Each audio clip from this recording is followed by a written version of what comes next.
اس کا یہ دوسرا حصہ ہے کہ جو ہم مطالعہ کرنے چلے ہیں، لیکن اس کی تکمیل ہونی تھی اگر ایک اور قسط میں لکھ سکتا، جس کی کہ نوبت تاحال نہیں آئی۔ شاید اس پروگرام کے بعد وہ طبیعت کے پر جو گرہ لگی ہوئی ہے وہ کھل جائے اور میں اسے ضبط تحریر میں لے آؤں۔ سب سے پہلی بات یہ کہ اس تحریر کا اصل مضمون کیا ہے اس کو سمجھ لیجئے۔ دیکھیے، جہاں تک اللہ کی ہستی کا تعلق ہے، دنیا میں کوئی باشعور انسان آج تک ایسا نہیں گزرا جو اس کا منکر محض ہو۔ کوئی حقیقت کبریٰ، کوئی ابتدائی حقیقت، یہ ساری کثرت جو ہے لازماً کسی وحدت پر منتج ہوگی۔ اب اس کو نام آپ نے کیا دیے؟ کسی نے اس کو کہا دی ایبسولوٹ بینگ، وجود مطلق، کہیں کسی نے کہا دی فرسٹ انٹلیکٹ، عقل اول، جو بھی آپ کہیں نام اسے دینا ہوگا۔ یعنی سارا مسئلہ صفات کا ہوتا ہے، کوئی ایک ہستی، کوئی ایک وجود، وجود مطلق کہیں، کوئی تو ہے ایک کہ جس سے پھر یہ سارا سلسلہ چلا ہے۔ لیکن اس وجود مطلق سے، اس کے لیے کہ فلسفے میں واجب الوجود اور پھر ممکن الوجود، وجود کو دو قسموں میں تقسیم کیا گیا، وہ واجب الوجود ہے، اس کا وجود تو واجب ہے، لازم ہے، دی نیسیسری بینگ، ہو ہی نہیں سکتا کہ اس کا وجود نہ ہو۔ باقی جو ممکن ہے، یہ باقی کنٹینجنٹ بینگز ہیں، یہ سب جو ہے ان کا ہونا بھی ممکن ہے، نہ ہونا بھی ممکن ہے، عدم بھی ہے اور اس کا وجود بھی ہے۔ ایک وقت میں وجود نہیں تھا، عدم تھا، پھر وجود ہو گیا، لیکن وہ ہستی ہمیشہ سے ہے، وہ واجب الوجود ہے۔ تو یہاں سے میں نے بات شروع کی ہے کہ یہ تو سب جانتے ہیں، یہ سب سے مراد وہی ہے کہ جو اس ہستی کو اللہ کے نام سے جانتے ہیں۔ یہ تو سب جانتے ہیں کہ صرف ذات باری تعالی واجب الوجود اور قدیم ہے۔ یہ پھر ایک فلسفے کی اصطلاح ہے، قدیم، ہمیشہ سے ہے۔ ایک وہ ہستی ہے کہ جو پہلے نہیں تھی بعد میں ہو گئی، ایک وجود وہ ہے، اس کو حادث کہتے ہیں۔ تو اللہ کی ذات واجب الوجود اور قدیم، جبکہ کل کون و مکان اور انسان سمیت جملہ مخلوقات و موجودات ممکن اور حادث ہے۔ یہ فرق تو آپ نے اپنے ذہن میں رکھا۔ اب سوال کیا ہے، اصل پرابلم کیا ہے؟ اصل مسئلہ یہ ہے کہ وجوب سے امکان اور قدم سے حدوث کا سفر کیسے اور کن مراحل میں سے گزر کر طے ہوا۔ یہ واجب الوجود سے یہ ممکن الوجود کیسے وجود میں آیا؟ اس کے کوئی سٹیجز ہیں، اس کے کوئی مراحل ہیں، اس کے کوئی مراتب ہیں۔ ذات قدیم سے یہ کائنات حادث کیسے وجود میں آئی؟ یہ اس کے جز کا حصہ، اس کا جز ہے، اسی کا ایک حصہ ہے کہ جس نے یہ شکل اختیار کی، یا یہ کہ خود اسی نے یہ صورت اختیار کر لی۔ جیسے کہ مثال میرے دروس میں آپ نے دیکھا ہوگا کہ تخلیق کا بھی ایک تصور یہ ہے کہ لکڑی تھی اور اس سے بڑھئی نے میز بنا دی، کرسی بنا دی، لکڑی پہلے سے تھی۔ جو لوگ اس طریقے سے تصور رکھتے ہیں وہ بھی دو قدیم کے قائل ہو گئے کہ قدیم وہ کارپینٹر کا وجود بھی قدیم ہے، پہلے سے ہے، کرسی سے اور میز سے، اور لکڑی بھی پہلے سے موجود ہے۔ یہ سنویت کہلاتی ہے، ڈوئلزم ہے کہ مادہ بھی قدیم ہے، ہمیشہ سے تھا، اور خدا بھی قدیم ہے، ہمیشہ سے تھا۔ اب خدا نے مادے سے یہ صورتیں بنا دی، لکڑی بنا دی، میز بنا دی، سورج بنا دیا، چاند بنا دیا، یہ سارا جو ہے بنایا مادہ پہلے سے ہے۔ ایک شکل یہ ہے کہ انہوں نے یہ کہا کہ خدا ہی نے اس کائنات کی صورت اختیار کر لی، برف پگھل کر پانی بن گیا، پانی ہی نے شکل بدلی اور وہ بھاپ بن گئی۔ تو وہی پانی، وہی برف، وہی بھاپ، یہ وہ پینتھیزم کا تصور ہے۔ لیکن ظاہر بات ہے کہ اسلام ان دونوں کی نفی کرتا ہے۔ دو قدیم ہو ہی نہیں سکتے، قدیم ذات صرف اللہ کی، مادہ بھی مخلوق ہے، حادث ہے۔ تو پھر یہ کیسے اس قدیم کی ذات سے کیسے یہ مادہ وجود میں آیا ہے؟ اس کی کیا صورت کیا ہے، اس کے کیا مراتب ہیں، کیا مراحل ہیں۔ ان میں ایک لفظ استعمال ہوا ہے ہمارے صوفیہ کے ہاں تنزلات، اور تنزلات ستہ، 6 درجے ہیں تنزل کے۔ تنزل باب تفاعل ہے، باب تفاعل میں جو مصدر آتے ہیں وہ لازم ہوتے ہیں، کسی اور کو نہیں۔ تنزیل ہوگا کسی اور شے کو اتارنا، تنزیل قرآن کی تنزیل ہوئی۔ تنزل خود اترنا، تنزل میں وہ لازم ہے فعل اور وہ خود اترنا۔ تو تنزلات ستہ،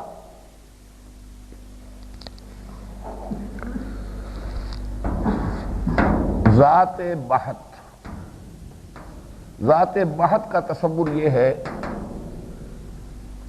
اللہ کی ہستی کا ایک مرحلہ وہ تھا جبکہ وہ صفات سے بھی متصف نہیں، یعنی یہ صفات میں بھی کثرت کی ایک شکل پیدا ہو جاتی ہے نا، یہ صفت بھی ہے، یہ صفت بھی ہے، یہ صفت بھی ہے، بلکہ متضاد صفات بھی ہیں۔ اللہ ناراض بھی ہوتا ہے، اللہ خوش بھی ہوتا ہے، تو متضاد باتیں ہو گئی۔ پھر انفعالی صفات بھی ہیں، آپ نے کوئی کام کیا تو اللہ کو غصہ آیا، گویا کہ اللہ متاثر ہو رہا ہے آپ کے کام سے۔ آپ نے کوئی کام کیا، اللہ راضی ہو گیا، گویا کہ اللہ آپ کے اس عمل سے متاثر ہو رہا ہے۔ یہ انفعال ہے، یہ بھی اس لیول آف ایگزسٹنس کے اوپر، یہ چیز بھی اللہ کی ذات کے ساتھ کہ اللہ منفعل ہے، گویا کہ وہ لوگوں کے یا اپنے مخلوقات کے افعال سے اثر پذیر ہوتا ہے۔ اثر پذیری تو ایک طرح کی مفعولیت ہے۔ تو ایک ہائیسٹ لیول ہے ذات باری کا، ذات بحت، اور اسی کے لیے اس کو کہتے ہیں مقام احدیت۔ یہ احدیت جو ہے یہ ہے اصل لیول۔ اس کے بعد تنزل اول ہے۔ میں اس کو نہیں مانتا ہوں، صرف آپ کی معلومات کے لیے درج کرا رہا ہوں۔ یہ مقام وحدت ہے۔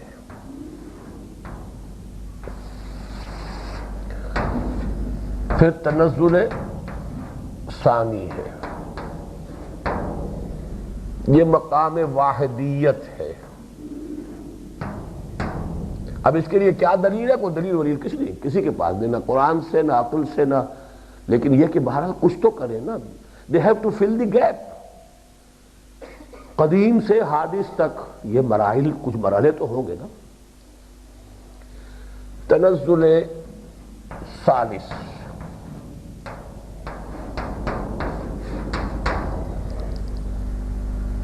روح۔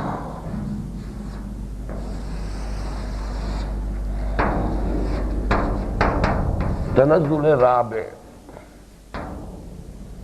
عالم مثال۔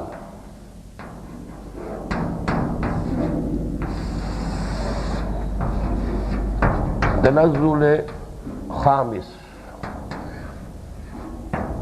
مادہ۔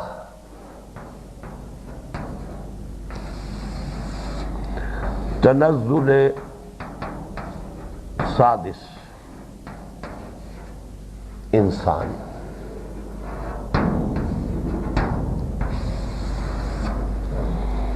یہ ایک فلسفہ ہے جو ہمارے ہاں صوفیہ کے ہاں بہت مقبول ہے۔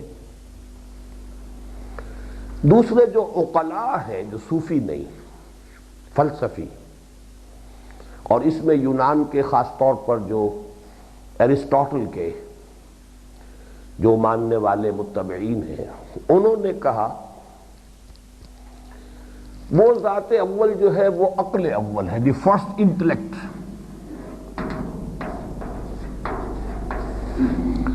عقل اول سے 2 چیزیں وجود میں آئی، عقل ثانی اور فلک اول۔ عقل ثانی سے پھر 2 چیزیں، عقل ثالث اور فلک دوم و فلک ثانی۔ اب یہ بڑھتا جائے گا یہاں تک کہ عقول عشرہ اور افلاک 9 افلاک، یہ ان کا ایک فلسفہ ہے۔ میں 9 پہر کو نہیں لاتا نگاہ میں، یہ در حقیقت یہ پوری وجود کا اس طریقے سے تنزل ہوتا چلا گیا ہے۔ اس کے لیے بھی کوئی دلیل کوئی موجود نہیں، کتاب و سنت سے اس کا کوئی تعلق نہیں، ویسے بھی اس کے لیے کوئی سائنس کی کوئی بنیاد نہیں۔ لیکن یہ کس دور کی باتیں ہیں جبکہ سائنس ابھی تھی ہی نہیں۔ آج کے دور کا معاملہ بڑا مختلف ہو گیا ہے۔ آج آپ کے پاس اس کائنات کے بہت سے حقائق کی معلومات کا ایک انبار ہے۔ آج سے 2500 برس پہلے کے تصور کیجیے، سائنس کا تو وجود ہی ابھی نہیں، لیکن عقل کی ایک پیاس ہے کہ وہ سمجھنا چاہتی ہے اس کائنات کو، گتھے کو سلجھانا چاہتی ہے۔ اس عقل نے ایک کو تو مان لیا واجب الوجود، ایک تو ہے، کوئی تو ہے۔ دور بینان بارگاہ الف جو رضی پین برداند کے ہست، ایک تو ہے۔ وہ ایک سے اس سے یہ سارا جو سلسلہ ہے، تنزلات کہہ لیں یا عقول عشرہ اور افلاک، یہ کچھ انہوں نے اپنے ہی وہ بس جو بھی کہیے، جو بھی سمجھ میں آیا ہے کسی طریقے سے، اس پورے کے پورے فل ان دی بلینکس، وہ سارا جو خلا ہے اسے پر کیا ہے۔ اب پڑھیے یہ عبارت، اس مشکل بلکہ تقریباً لا ینحل مسئلے کا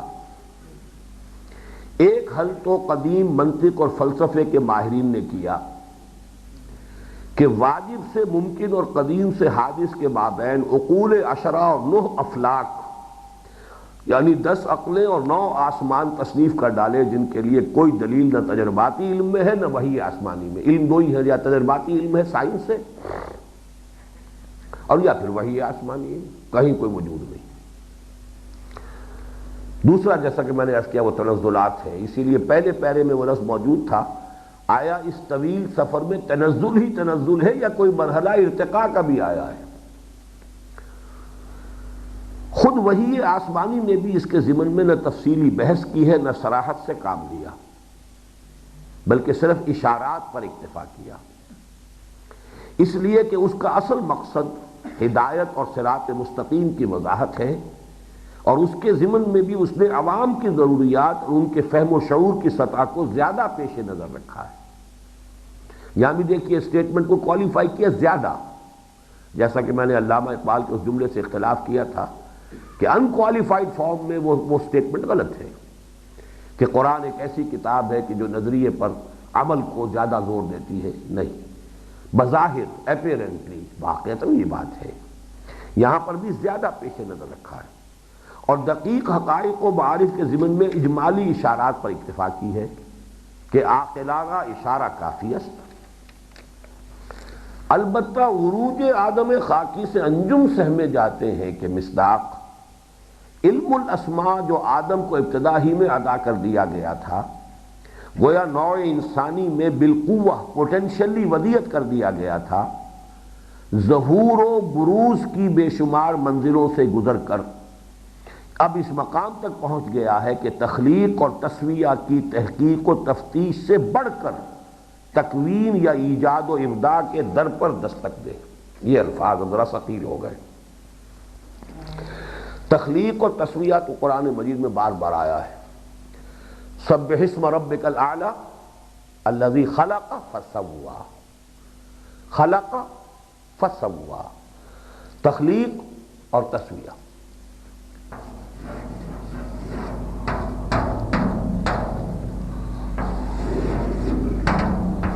اس پر تو تقریباً اجماع ہے کہ ان کے مابین جو رشتہ ہے اور نسبت ہے وہ یہ ہے کہ کسی چیز کا ہیولہ بنا دینا یہ تخلیق ہے، اور اس کی پھر آرائش، زیبائش، فنیشنگ ٹچز، نوک پلک سنوارنا یہ تسویہ ہے۔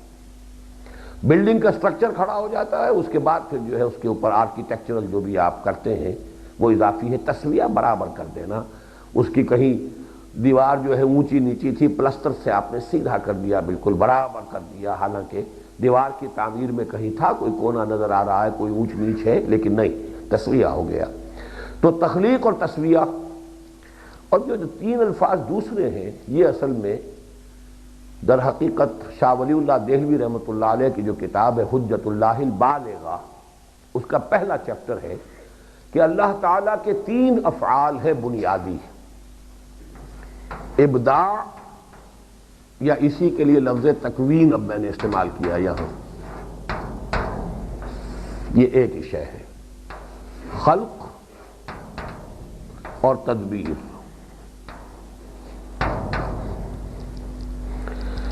ابداع ہے جسے انگریزی میں کہتے ہیں کریشن ایکس نہیلو، عدم محض سے کوئی چیز پیدا کرنا۔ There was nothing، اس نے کسی شے کی تکوین کی ہے۔ یہ تکوین کا لفظ ابھی آگے آگے واضح ہو جائے گا، کن فیکون، یہ تکوین ہے، وجود بخشنا۔ اسی کے لیے تیسرا لفظ ہے ایجاد۔ یہ تینوں ایک ہی چیز ہے۔ ایجاد، ایجاد بھی کسی ایسی شے کی ہوتی ہے جو پہلے نہیں تھی۔ ابداع، اسی سے لفظ بدعت بنا ہے۔ بدعت وہ شے ہے جو شریعت کے اندر نہیں تھی، آپ نے خامخواہ نئی چیز پیدا کر دی۔ تو تکوین، ابداع، شاہ صاحب نے صرف ایک لفظ استعمال کیا، ابداع۔ بدیع السماوات والارض، آسمانوں اور زمین کو اس نے پیدا کیا ہے عدم محض سے۔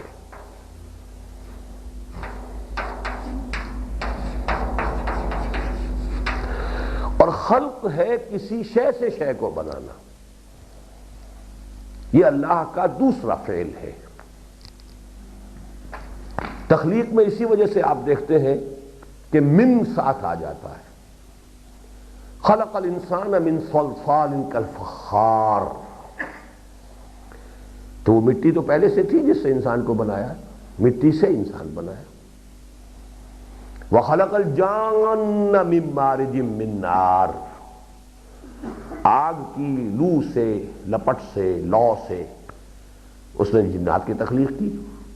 تو مادہ تخلیق پہلے ہے، تو خلق ہے کسی ایک شے سے دوسری شے بنانا۔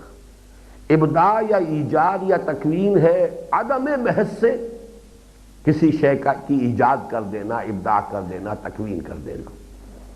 تیسرا عمل اللہ کا جو ہے وہ تدبیر ہے، یدبر الامر۔ اب ان تمام چیزوں میں اس کا ایک مشیت، اس کی ایک حکمت ہے، اس کے الٹ پھیر ہو رہا ہے، ان چیزوں کے تدبیر ہو رہی ہے، اللہ کی کوئی حکمت پوری ہو رہی ہے، کوئی اس کے یدبر الامر من السماء الى الارض ثم یعرج الیہ فی یوم کان مقدارہ الف سنۃ مما تعدون، یہ تدبیر امر ہے۔ تو یہ تین الفاظ جو ہیں یہ شاہ ولی اللہ نے، تو میں نے جو بات کہی ہے نوٹ کیجئے کہ اصل میں سائنس اب اس حد تک پہنچ گئی ہے کہ فلسفے اور سائنس کا فاصلہ بہت کم ہو گیا، لیکن سائنس کی معلومات اس درجے چلی گئی ہیں کہ اب وہ جو فلسفیانہ مسائل تھے، اب انسان اب تھیوریز آف کریشن پر گفتگو ہو رہی ہے، جبکہ پہلے فلسفہ افلاطون ہو چاہے ارسطاٹل ہو چاہے کوئی ہو، اس کے زمانے میں کوئی معلومات تھی نہیں سرے سے، وہ سب وہ اپنے دماغی تیر تکے لگا رہے تھے، جو بھی ان کی منطق تھی اس منطق کو جتنا بھی اپلائی کر سکتے تھے وہ سارے کے سارے گروپنگ ان دی ڈارکنیس۔ لیکن آج آپ کے پاس اس سائنس نے اتنا مواد دے دیا ہے جس کی چند مثالیں اب آپ کو معلوم ہے۔ بگ بینگ، آج سائنس یہاں پہنچ گئی ہے کہ this universe has a beginning. اس سے پہلے عام طور پر سائنس کے میدان میں جو 19th سینچری ریشنلزم ہے وہ یہ تھا، کائنات ہمیشہ سے اور ہمیشہ جاری رہے گی، it has no beginning no end, matter is indestructible. آج ہمیں معلوم ہے کہ نہیں، اٹ ہیز اے بگننگ، اور یہ بھی ساتھ ہی معلوم ہے کہ it is going to end, چاہے ابھی اس کے لیے جو بھی حساب وہ بتاتے ہیں وہ millions and billions of years ابھی رہتے ہوں، لیکن بہرحال یہ اصولی طور پر بات آ گئی ہے کہ it is going to end. یہ فنر جو میں آپ چابی بھر دیتے ہیں تو آخر ایک وقت میں وہ چابی ختم ہو جائے گی، اور وہ جو ایکسپینڈنگ یونیورس ہے وہ یہی ہے کہ ایک سپائرل فارم کے اندر کائنات پھیلتی جا رہی ہے، لیکن یہ کہ ایک وقت میں آ کر ریباؤنڈ اس کا ہوگا، ریوائنڈنگ شروع ہو جائے گی، اور پھر یہ ہوتے ہوتے ہوتے ہوتے ایک نقطے کے اوپر آ جائے گی، جیسے کہ بہت سی گیلیکسیز ہو چکی ہیں، بہت سی گیلیکسیز کی قیامت واقع ہو چکی ہے، بہت سی گیلیکسیز جو وہ بلیک ہولز کے نام سے صرف جو ایسٹرونومرز ہیں اس کا مشاہدہ کرتے ہیں، بلیک ہولز ہیں۔ یہاں پہ یہ در حقیقت ان گیلیکسیز کے وہ ریوائنڈ ہو جانے کے بعد جو ہے وہ ریورس ڈائریکشن میں وہ صرف ایک جو ہے وہ خلا سا رہ گیا ہے تھوڑا سا، اور وہ اتنا زبردست ہے کہ کوئی بھی بڑے سے بڑا ستارہ اس کے پاس سے گزر جائے کھینچ لے گا اس کو اور اس کو بھی معدوم کر دے گا۔ اب سائنس جہاں تک جا رہی ہے، سائنس اس توحید کی طرف جا رہی ہے کہ مادے اور قوت اور انرجی اس کی سلمیت ختم ہو چکی، مادہ تو کچھ ہے ہی نہیں، مادہ کس شے کا نام ہے؟ یہ سب الیکٹرک کرنٹس ہیں، یہ پروٹونز ہیں، نیوٹرونز ہیں، یہی تو میٹر ہے نا، ہے کیا؟ الیکٹرک جو ہے کرنٹس ہیں، پازیٹیو اور نیگیٹو۔ پھر یہ کہ وہ فورسز کو بھی اب گنتے گنتے، پہلے 4 بنیادی سمجھی جاتی تھی انرجی کی 4 فارم، اس کے بعد 3 ہوئی، اب 2.5 رہ گئی، اور وہ 3 سے 2.5 کرنے میں ہمارا وہ جو قادیانی ہے ڈاکٹر عبدالسلام، وہ بھی نوبل پرائز ونرز کے اندر شامل ہے۔ ہوتے ہوتے یہ ایک اشارہ رہ جائے گی، تو توحید کی طرف خود مادہ اور مادیت جو ہے وہ جو سفر کر رہی ہے قدم بقدم وحدت کی طرف، کثرت جو ہے خود بخود وحدت کے اندر وہ جو ہے وہ، اس سے پہلے یہ کہ عناصر تھے، پھر وہ ایلیمنٹس ہوئے، ایلیمنٹس کے اندر معلوم ہوا سب میں یہ تو نیوٹرونز، پروٹونز، الیکٹرونز ہی ہیں، چلتے جائیے اب فوٹونز کا تصور ہے، بہت چھوٹے ذرات، بہت چھوٹے، یہ الیکٹرونز تو اس کے مقابلے میں بہت بڑے بڑے ہیں۔ تو یہ جو ساری سائنس کی جو اب ہمارے پاس معلومات ہیں، اس سے واقعہ یہ ہے کہ فزیکل سائنسز اور یہ جو فلسفے کے بنیادی کویسچنز تھے ان کے درمیان اب گیپ کم سے کم ہوتا چلا جا رہا ہے، لہذا آج ہم زیادہ اس پوزیشن میں ہیں کہ وحی آسمانی کی تعبیرات زیادہ صحیح اور زیادہ مطابق حال و مطابق واقعہ کر سکیں۔ یہ تو ہوئی اس کی تمہید۔ اب در حقیقت 4 بنیادی الفاظ کو آج آپ نے سمجھنا ہے جو قرآن مجید کی اصطلاحات ہیں اور کس طرح وہ ایک دوسرے کے ساتھ نہایت مربوط ہیں۔ سب سے پہلے کن فیکون،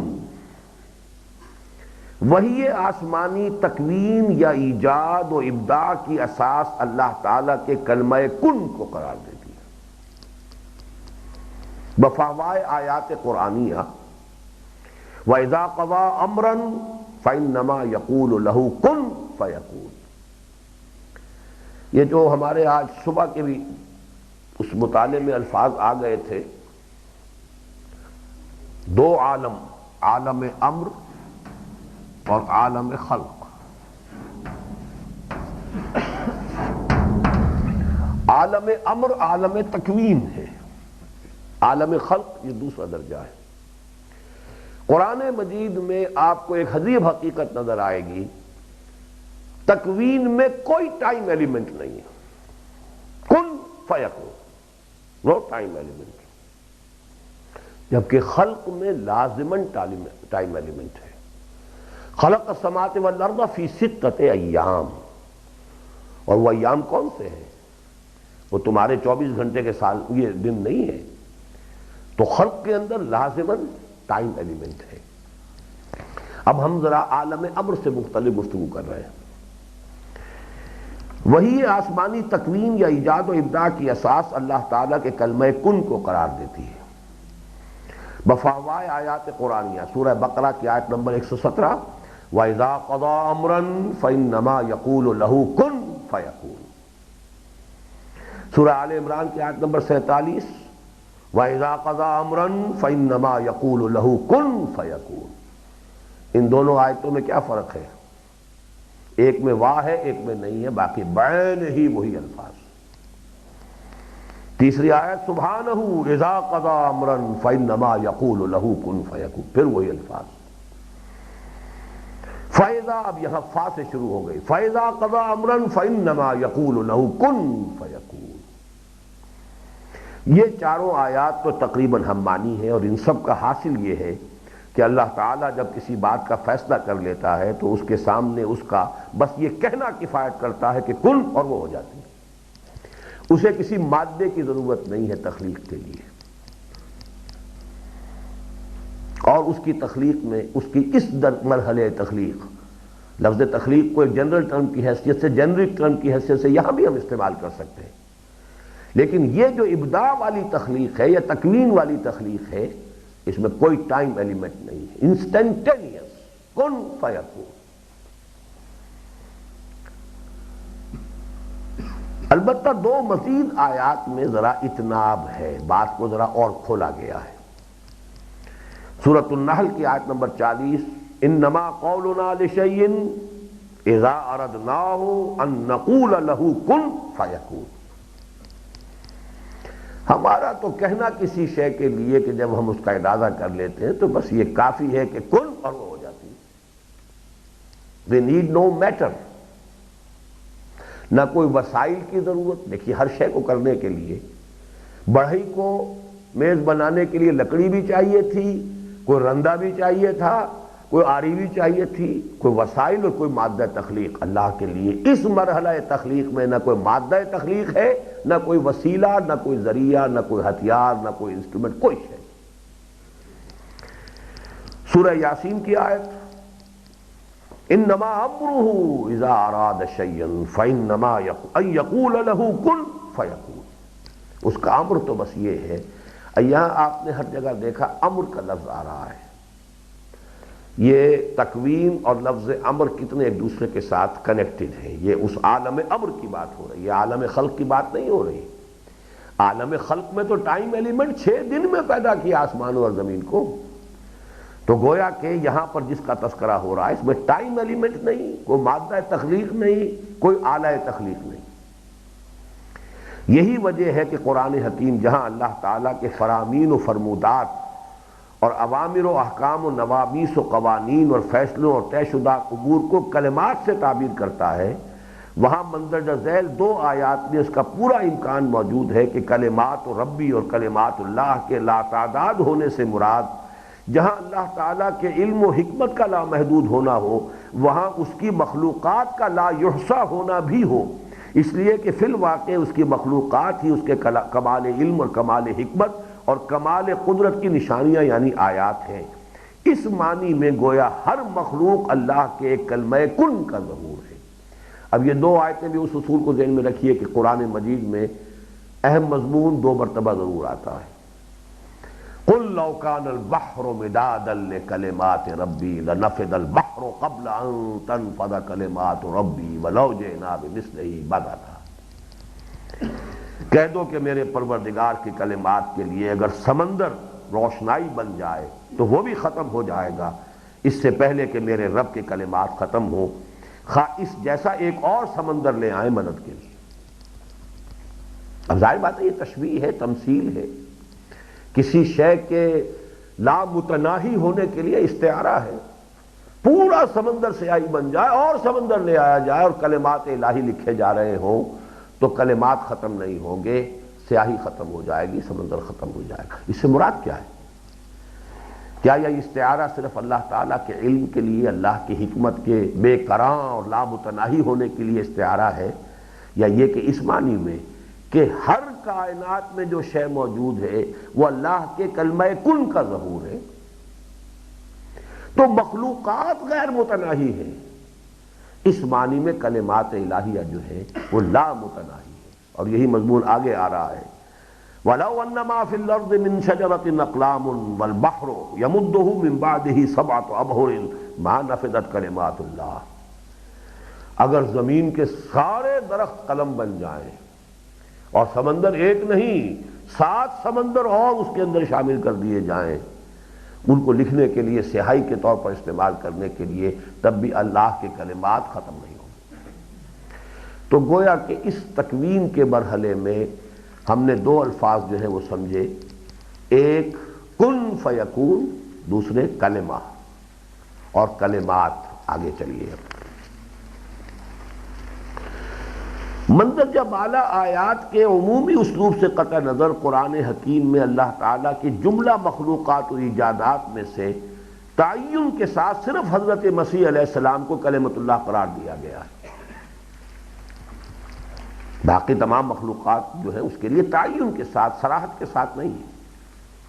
جیسے سورہ آل عمران کی آیت نمبر 30 میں حضرت زکریا حضرت یحییٰ کی ولادت کی خوشخبری کے ضمن میں حضرت زکریا کو حضرت یحییٰ کی ولادت کی خوشخبری کے ضمن میں حضرت یحییٰ کو مصدقاً بکلمۃ من اللہ قرار دیا گیا ہے، یعنی اے زکریا تمہارے ہاں جس بچے کی ولادت ہوگی یحییٰ کی، وہ اللہ کی طرف سے ایک کلمے کی تصدیق کرے گا۔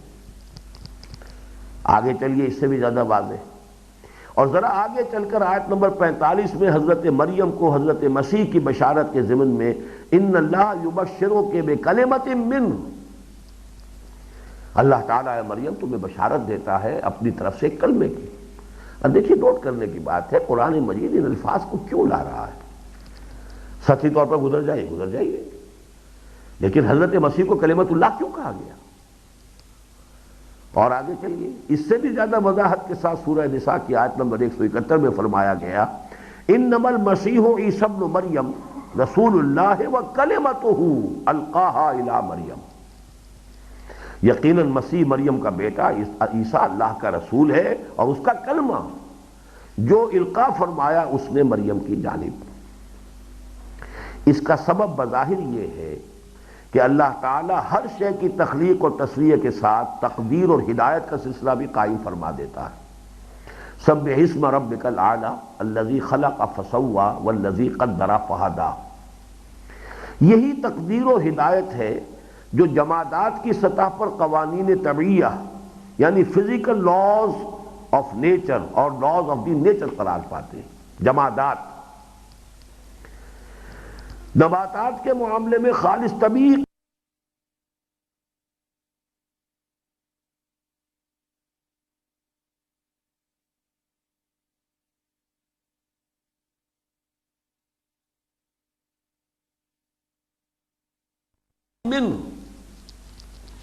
اللہ تعالیٰ مریم تمہیں بشارت دیتا ہے اپنی طرف سے کلمے کی۔ اب دیکھیے نوٹ کرنے کی بات ہے، قرآن مجید ان الفاظ کو کیوں لا رہا ہے؟ سطحی طور پر گزر جائیے، لیکن حضرت مسیح کو کلمۃ اللہ کیوں کہا گیا؟ اور آگے چلیے اس سے بھی زیادہ وضاحت کے ساتھ سورہ نساء کی آیت نمبر 171 میں فرمایا گیا انما المسیح عیسی ابن مریم رسول اللہ وکلمتہ القاہا الی مریم، یقیناً مسیح مریم کا بیٹا عیسیٰ اللہ کا رسول ہے اور اس کا کلمہ جو القاء فرمایا اس نے مریم کی جانب۔ اس کا سبب بظاہر یہ ہے کہ اللہ تعالیٰ ہر شے کی تخلیق اور تصویر کے ساتھ تقدیر اور ہدایت کا سلسلہ بھی قائم فرما دیتا ہے۔ سبح اسم ربک الاعلی الذی خلق فسوی والذی قدر فہدی، یہی تقدیر و ہدایت ہے جو جمادات کی سطح پر قوانین طبعیہ یعنی فزیکل لاز آف نیچر اور لاز آف دی نیچر قرار پاتے ہیں۔ جمادات، نباتات کے معاملے میں خالص طبیعی قوانین پر حیاتیاتی قوانین بایولوجیکل لاز کا اضافہ ہو جاتا ہے۔ خالص physical laws of change of physical laws, physical change, chemical change, اس کے لاز ہیں، جمادات پر تو صرف وہی اپلائی ہوں گے، نباتات پر اب بایولوجیکل لاز بھی اپلیکیبل ہوں گے۔ مزید آگے چل کر حیوانات کے ضمن میں ان دونوں اقسام کے قوانین پر جبلی قوانین، انسٹنکٹس کا اضافہ ہو جاتا ہے۔ ہر حیوان کی ایک جبلت ہے اور انسان کے معاملے میں ان تینوں پر اضافہ ہوتا ہے استدلالی قوانین کا، رولز آف لاجک کا، جس سے بالا تر سطح پر صرف وحی ربانی کی ہے۔ تو جملہ مخلوقات کے معاملے میں جہاں تک معاملہ ان قوانین کے تحت چلتا رہتا ہے، اللہ کے کسی اضافی امر کن کی ضرورت نہیں ہوتی۔ پانی میں اللہ نے ایک وصف رکھا ہے، فزیکل لا ہے، جب تک کہ وہ اس وصف کے مطابق چلتا ہے کسی اور کن کی ضرورت نہیں۔ لیکن جہاں اس فزیکل لاز کو بریک کرنا ہے، جہاں توڑنا ہے، یا جہاں سلسلہ اسباب و علل کی کوئی کڑی درمیان میں وانٹنگ ہے، مس ہے، وہاں اللہ کا ایک کلمہ کن یہ در حقیقت مزید درکار ہوگا اس سلسلہ اسباب و علل کی اس کڑی کو پر کرنے کے لیے، اس خلا کو پر کرنے کے لیے۔ لیکن جہاں ان میں کوئی تبدیلی مطلوب ہو، یعنی عمومی سلسلہ اسباب و نتائج، کاز اینڈ ایفیکٹس یا عادی قانون کو توڑ کر اللہ اپنی کسی مشیت خصوصی کو ظاہر فرمانا چاہتا ہے، تب وہ حکم دیتا ہے یا نارو کونی بردن و سلاما علی ابراہیم۔ اگر جلانا ہی ہوتا تو کچھ کہنے کی ضرورت ہے ہی نہیں، اس لیے کہ جلانا تو اس کی صفت ہے جو اس کے اندر بدیت شدہ ہے۔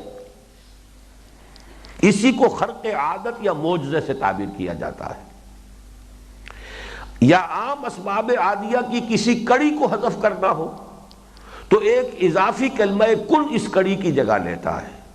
چنانچہ یہ ہے وہ صورت جو حضرت عیسیٰ کے معاملے میں پیش آئی کہ انسانی سلسلہ تناسل جو عام طبی اور حیاتیاتی قوانین کے مطابق مرد اور عورت کے نطفہ امشاج سے شروع ہوتا ہے، آج جناب کے معاملے میں اس قدر بدل گیا کہ آپ کی پیدائش بن باپ کے ہوئی، گویا ایک کڑی حذف ہو گئی اور اللہ کے کلمہ کن نے اس کڑی کی جگہ لے لی۔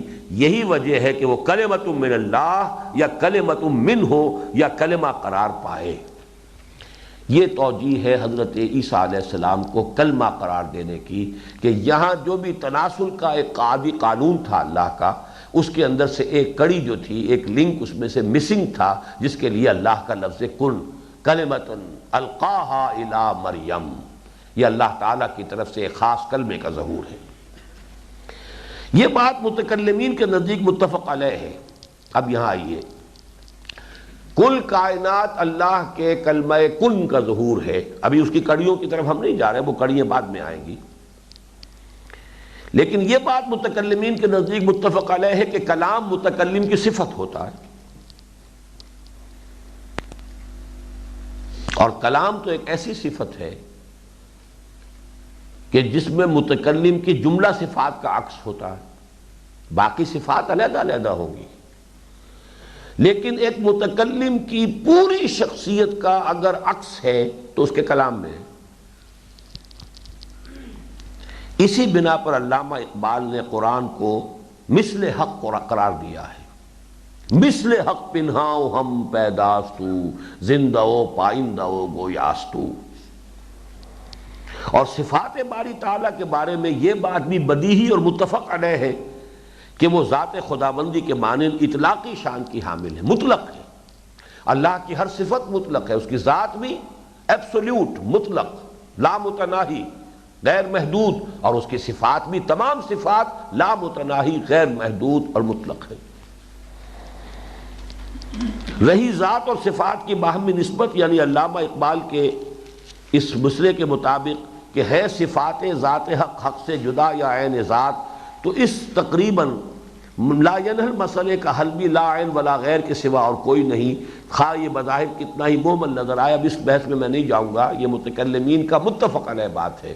ہم صفات کو نہ اللہ کا غیر کہہ سکتے نہ عین کہہ سکتے، لا غیر ولا عین۔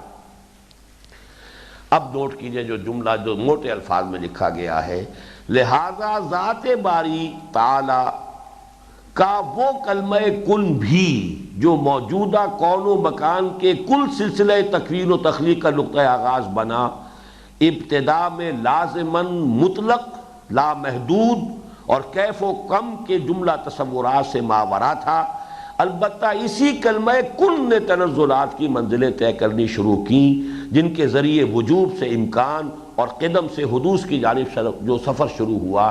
یعنی یہاں تک میں نے اختلاف جو کیا ہے ان سے صوفیہ سے، ذات باری کا تنزل نہیں ہے، یہ تنزلات جو بھی ہے اللہ کے امر کن کے ہیں، کلام ربانی کا تنزل ہے جو شروع ہوا ہے۔ ذات باری جو ہے وہ تنزلات سے ماورا ہے۔ ذات باری کے کا خود تنزلات کے مراحل طے کرنا، یہ در حقیقت بہت بڑی گمراہی کا تصور ہے۔ اصل میں اللہ کا امر کن ہے، اس امر کن نے جو صورت اختیار کی ہے اس کے تنزلات ہیں، جس کے مراحل میں بیان کروں گا۔ میں نے جدید سائنس کے حوالے سے وہ تنزلات کو مرتب کیا ہے۔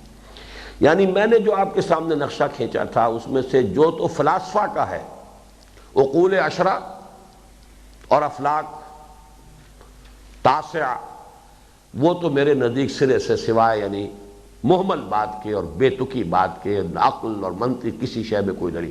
تنزلات والی بات میں وزن ہے، دو فرق کے ساتھ، کہ یہ صرف تنزل نہیں ہے، ایک مرحلے پر ارتقاء بھی شروع ہوا ہے، وہ میں بعد میں تفصیل سے بیان کروں گا۔ لیکن دوسرے یہ کہ یہ ذات باری کا تنزل نہیں ہے، معاذ اللہ ثم معاذ اللہ، یہ در حقیقت اس کا کلمہ کن ہے۔ اس کلمہ کن نے جو شکل اختیار کی ہے یہ اس کا تنزل ہے، اس کی کنڈنسیشن ہے، اسی کے اندر اس لطافت سے کثافت کا ایک سفر ہے جو طے ہوا ہے۔ اس کے میرے اپنے مراحل اور ہیں جو جدید سائنسی اکتشافات کے ساتھ مطابقت رکھتے ہیں۔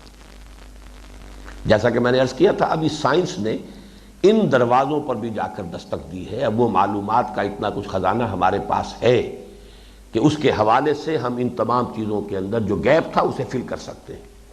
گویا تنزلات کی نسبت ذات باری تعالیٰ کی جانب نہیں، اس کلمہ کن کی جانب ہے۔ یہی وجہ ہے کہ امام ربانی حضرت مجدد الفسانی رحمۃ اللہ علیہ نے کل کون و مکان کو اور جملہ موجودات و مخلوقات کو اللہ تعالیٰ کے اسماء و صفات کے اضلال سے تعبیر کیا ہے، ذات باری کا نہیں، اللہ کے اسماء و صفات، اور اللہ کی صفت کلام بھی ہے، اور کلام در حقیقت وہ ہے کہ جس نے یہ ساری شکل اختیار کی۔ البتہ یہاں ایک اور مسئلہ ٹیڑھا ہے، کلام کیا مخلوق ہوتا ہے؟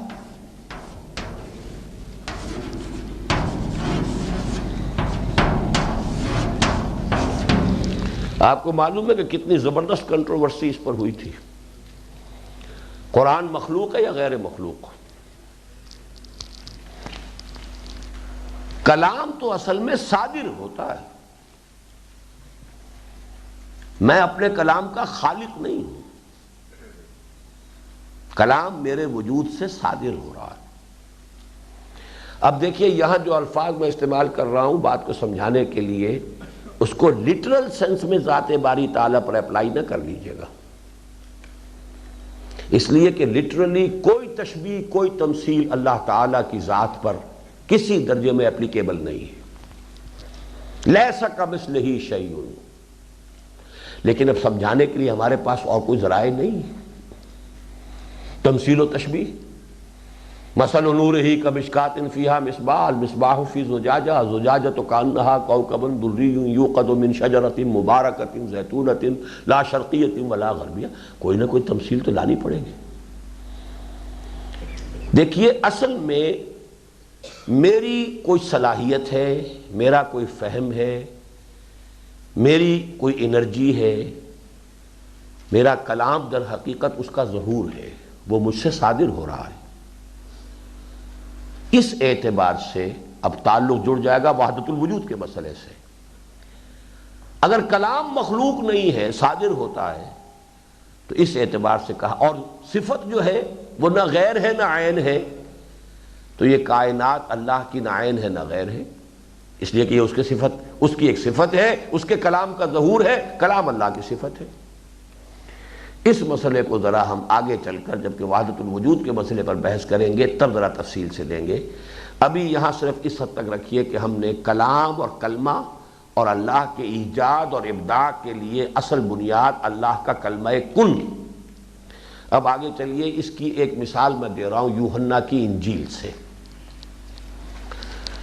یہ اناجیل اربعہ جو کینونیکل کہلاتی ہیں اور عیسائیوں کے نزدیک جو معتبر اور معتمد ہیں، ان میں سب سے آخر میں لکھی جانے والی ہے جان کی، یوحنا کی انجیل، اور یہی وجہ ہے کہ اس میں فلسفے کا رنگ جو ہے بہت نمایاں ہے۔ اس کا پہلا جملہ ہی جو ہے باقی تینوں انجیلوں سے بڑا مختلف، رنگ ہی ادا ہے۔ اس مرحلے پر یوحنا کی انجیل کے ابتدائی چند جملے بہت دلچسپی کا باعث ہوں گے، اگرچہ صاف نظر آتا ہے کہ وہ وحی ربانی کی بجائے کسی فلسفیانہ اور متکلمانہ ذوق کے حامل انسان کے ذہن سے نکلے۔ ابتدا میں کلام تھا، اور کلام خدا کے ساتھ تھا، اور کلام خدا تھا، یہی ابتدا میں خدا کے ساتھ تھا، سب چیزیں اسی کے وسیلے سے پیدا ہوئی، اور جو کچھ پیدا ہوا ہے اس میں سے کوئی چیز بھی اس کے بغیر پیدا نہیں ہوئی۔ یہ انجیل کے اوپننگ سینٹنسز ہے یوحنا کی انجیل کی۔ ابتدا میں کلام تھا، اور کلام خدا کے ساتھ تھا، اور کلام خدا تھا۔ یعنی اصل میں اس کائنات کی ابتدا کو جب آپ لیں گے بات وہی کہی جا رہی ہے، لیکن یہ فلسفے کی بات ہے، کسی وحی کے اندر یہ انداز کہیں اختیار کیا ہی نہیں گیا۔ لیکن یہ کہ چونکہ بہرحال فلسفہ، وہ یونان کا فلسفہ، افلاطون اور ارسطو دونوں کے دونوں جو ہے حضرت مسیح علیہ السلام سے پہلے کے ہیں، اس اعتبار سے یہ فلسفے کا گہوارہ جو ہے یونان بن چکا تھا۔ فلسفیانہ سوچ جو ہے بہت عام تھی اس علاقے کے اندر، جہاں پھر حضرت مسیح علیہ السلام کے رفع سماوی کے بعد رومن امپائر میں جب شروع ہوئی ہے تبلیغ، تو وہ یہ فلسفہ جو ہے اس کے ساتھ گڑبڑ ہوا ہے۔ ابتدا میں کلام تھا، اور کلام خدا کے ساتھ تھا، اور کلام خدا تھا۔ پھر جو شے بھی پیدا ہوئی ہے وہ کلام کے ذریعے سے ہوئی ہے، کوئی شے نہیں ہے جو کلام کے بغیر پیدا ہوئی ہو۔ بات تو وہی ہے کہ کل کائنات قل لو کان البحر مدادا لکلمات ربی لنفد البحر قبل ان تنفد کلمات ربی ولو جئنا بمثلہ مددا. کل کائنات اللہ کے کلمہ کن کا ظہور ہے، اور ہر شے جو یہاں وجود میں آئی ہے اس میں اللہ کا کوئی ایک کلمہ کن جو ہے اس میں شامل ہے. تو گویا کہ جملہ مخلوقات جو ہیں اللہ کے کلمات ہیں، ورنہ وہ کلمات جو ہیں جو وحی کی شکل میں آئے ہیں ہمارے پاس، وہ تو اتنے نہیں ہیں کہ جن کے بارے میں یہ کہا جا سکے کہ ان کو لکھنے کے لیے 7 سمندر کی سیاہی بھی جو ہے وہ کم پڑ جائے. جتنی کتابیں بھی اللہ نے نازل فرمائی، جتنے صحیفے نازل فرمائے ہیں، اگر کلام الہی کو اور کلمات الہیہ کو صرف ان کے بارے میں سمجھا جائے تو وہ تو بہرحال اتنا نہیں ہے. تو یہ تو جملہ مخلوقات کا معاملہ ہے. اب آگے چلیے، قرآن حکیم کی اساسی اصطلاحات میں کلمے ہی کی طرح جامع اور گمبھیر اصطلاح امر کی بھی ہے، اور یہ کلمہ کن کے ساتھ ہمیشہ یہ لفظ امر آپ نے دیکھا، انما امرہ اذا اراد شیئا فانما یقول له کن فیکون. یہ امر ہے. بنیادی طور پر قرآن مجید کے چند نہایت کثیر الاستعمال الفاظ میں سے ہے. چنانچہ لفظ امر کہیں مسئلہ یا معاملہ، میرا امر تمہارا امر، یہ میرا معاملہ تمہارا مسئلہ، یہ مفہوم میں استعمال ہوتا ہے. کہیں یہ حکم یا فیصلے کا مفہوم ادا کرتا ہے، اس نے امر کیا، اس نے حکم دیا، اس نے فیصلہ کیا. کہیں اختیار اور قدرت کے معنی میں استعمال ہوتا ہے، اور کہیں اردو زبان کی کثیر المفہوم لفظ بات کے معنی میں آتا ہے، یہ اس کی بات ہے، یہ اس کا امر ہے. اور ان جملہ مفاہیم کے علاوہ اس کا ایک خاص اصطلاحی مفہوم بھی ہے جس کے اعتبار سے یہ خلق کا مقابل یا کم از کم مغائر ہے. مغائر جو ایک دوسرے کی غیر ہوں، دو چیزیں ایک دوسرے سے جدا ہوں، مغائر یا مخالف. مخالف ہونا ایک اضافی بات ہے، مغائر ہونا ابتدائی درجہ ہے. دو چیزیں علیحدہ علیحدہ ہیں، ایک دوسرے کی غیر ہیں، ضروری نہیں کہ مخالف بھی ہوں، لیکن یہ کہ کم سے کم مغائر ہے، اور حقیقت میں اگر دیکھا جائے تو وہ مخالف ہے. چنانچہ سورہ اعراف کی آیت نمبر 54 میں جہاں واو عطف نے خلق اور امر کو اللہ کی ملکیت مطلقہ یا اختیار مطلق کے تحت جمع کر دیا ہے، وہاں ان دونوں کے مابین نسبت مغایرت بھی قائم ہے. الا لہ الخلق والامر تبارک اللہ رب العالمین. آگاہ ہو جاؤ کہ خلق اور امر دونوں اسی کے ہیں. تو بڑی بابرکت ہے وہ ذات جو تمام جہانوں کی رب ہے اور مالک ہے اور پروردگار ہے. اس امر کے بارے میں دو باتیں نہایت اہم اور لائق توجہ ہیں. ایک یہ کہ قرآن حکیم کی جن آیات میں کن فیکون کی تکوینی شان کا بیان ہوا ہے ان سب میں بلا استثناء امر ہی کا لفظ آیا ہے. خلق کے ساتھ کہیں یہ معاملہ نہیں ہے کہ بس کن کہا اور ہو گیا. جہاں ہے آپ نے دیکھا 6-7 آیات ہم دیکھ چکے ہیں جہاں بھی آیا ہے امر کا معاملہ ہے. یعنی یہ انداز کسی ایک جگہ بھی نہیں ہے کہ اذا اردنا نخلق شیئا فانما نقول له کن فیکون، کہ جب ہم ارادہ کر لیتے ہیں کسی چیز کو خلق کرنے کا تو بس ہم کہتے ہیں کہ ہو جا، وہ ہو جاتی. خلق کے ساتھ یہ کیفیت کہیں نہیں، امر کے ساتھ ہر جگہ پر یہی کیفیت. تو یہ کسی سبب کے بغیر تو نہیں ہے. اور قرآن کے مقام رفیع سے یہ بات بہت فروغ ہے کہ اسے محض ایک اتفاق مانا جائے بقول غالب. گنجینہ معنی کا طلسم اس کو سمجھیو جو لفظ کے غالب میرے اشعار میں آوے، اور زیر ہر لفظ غالب کی نام میں خانہ ہے. دوسرے یہ کہ اس کا ایک نہایت گہرا اور قریبی تعلق لفظ روح کے ساتھ ہے.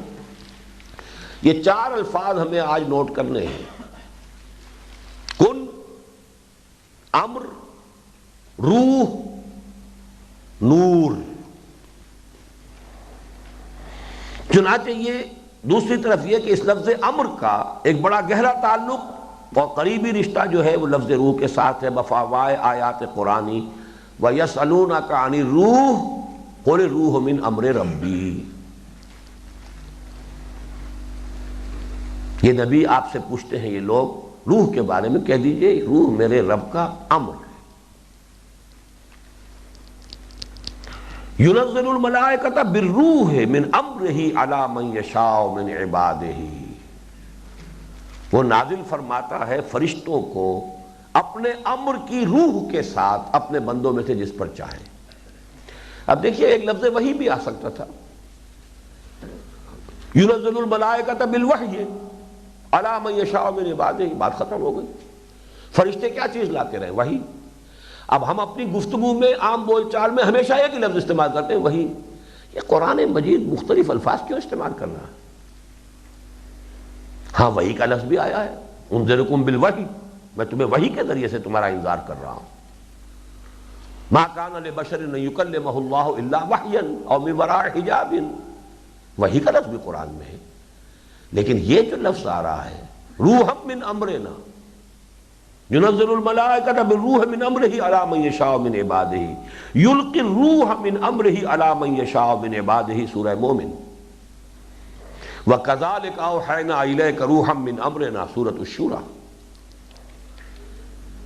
کلمہ کن کا تعلق امر سے، جہاں امر کا معاملہ ہوگا شان کن فیکونی ہوگی، اسی کلمہ امر کا تعلق روح کے ساتھ۔ اب آگے چلیے، ان آیات مبارکہ میں سے دوسری اور تیسری آیات میں الروح من امرہ سے مراد بالاتفاق مطلقاً وحی نبوت ہے۔ چوتھی آیت میں معین طور پر وحی قرآنی کا ذکر ہے۔ پہلی آیت میں بھی بعض حضرات کے نزدیک مراد وحی قرآنی ہی ہے۔ میں نے آپ کو بتایا تھا، مولانا اصلاحی صاحب کی رائے بھی یہ ہے، یسألونک عن الروح قل الروح من امر ربی، تو وحی قرآنی ان کے نزدیک مراد ہے۔ لیکن جمہور کے نزدیک اس سے مراد روح انسانی ہے۔ بہرحال سر دست اصل قابل توجہ معاملہ روح اور امر کے مابین قریبی رشتے اور تعلق کا ہے۔